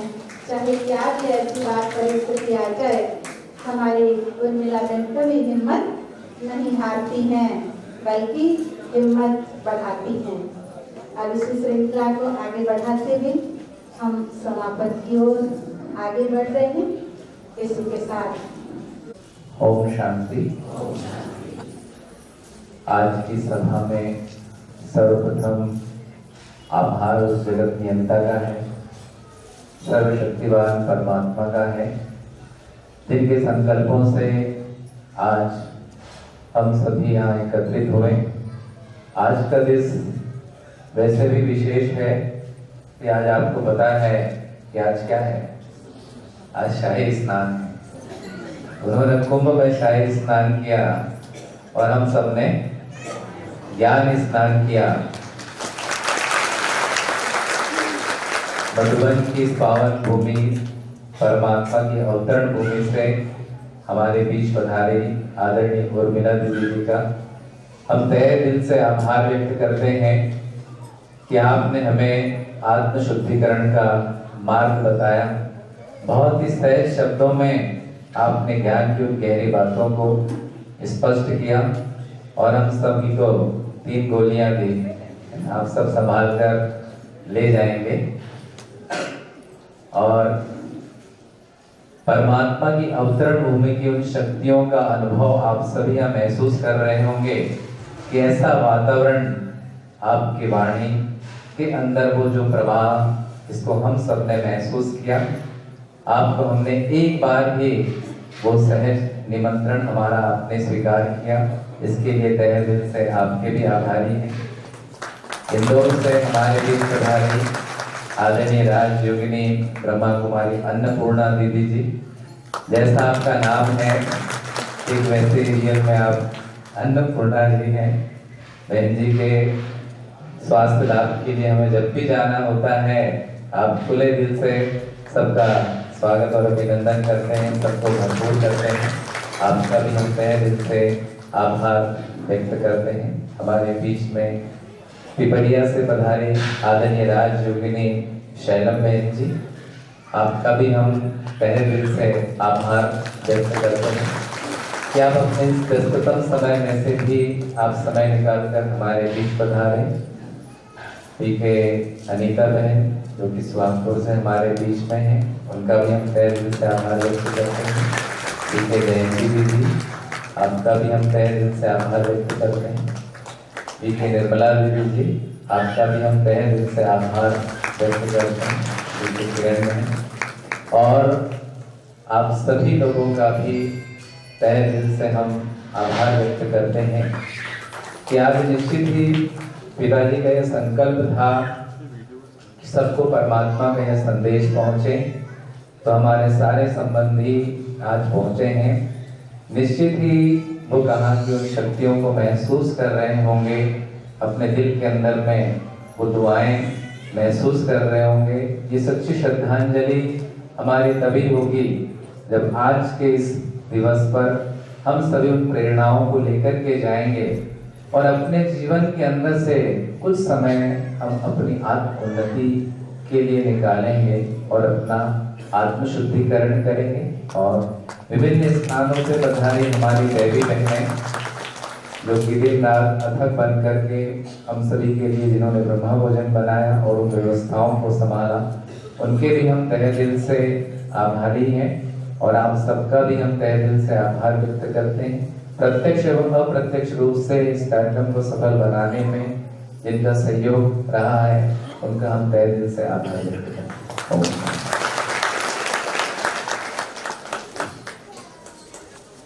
हम बहुत बहुत आभारी हैं पुनः उस परमपिता परमात्मा का और आपका बहुत बहुत आभारी जो इतना अच्छा आपने हम सबको निमंत्रित किया, आमंत्रित किया और ऐसे अवसर पर हम सबको एक मौका दिया। पुनः आपका आभार।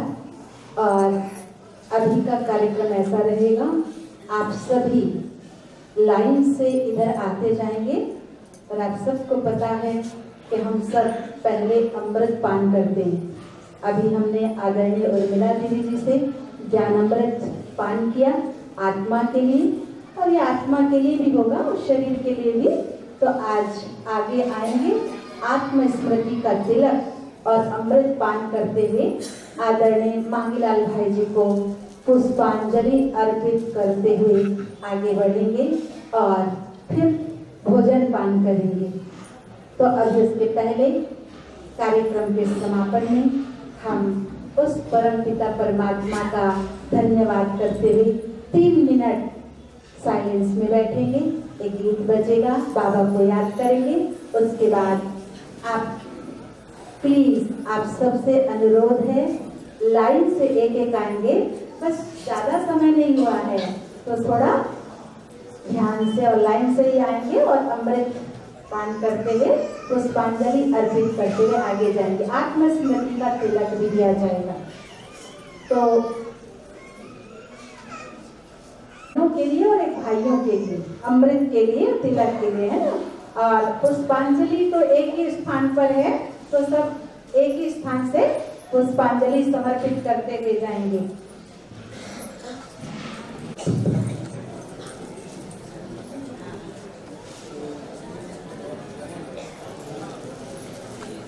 माउंट आबू में 22 जनवरी से 27 अप्रैल नए भाई बहनों के लिए राजयोग शिविर है। जो भी भाई बहनें राजयोग शिविर में जाना चाहते हैं वो अपने सेवा केंद्रों से संपर्क करेंगे। बहनों को कहा कि आप वहाँ रजिस्ट्रेशन कराएंगे तो निश्चित कहा कि आप इस राजयोग शिविर का भी लाभ ले सकते हैं। 22 अप्रैल से 27 अप्रैल विशेष राजयोग माउंट आबू में है।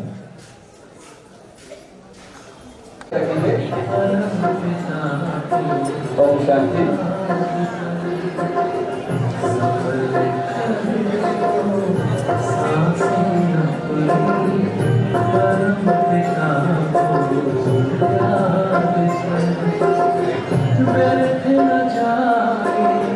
जीवन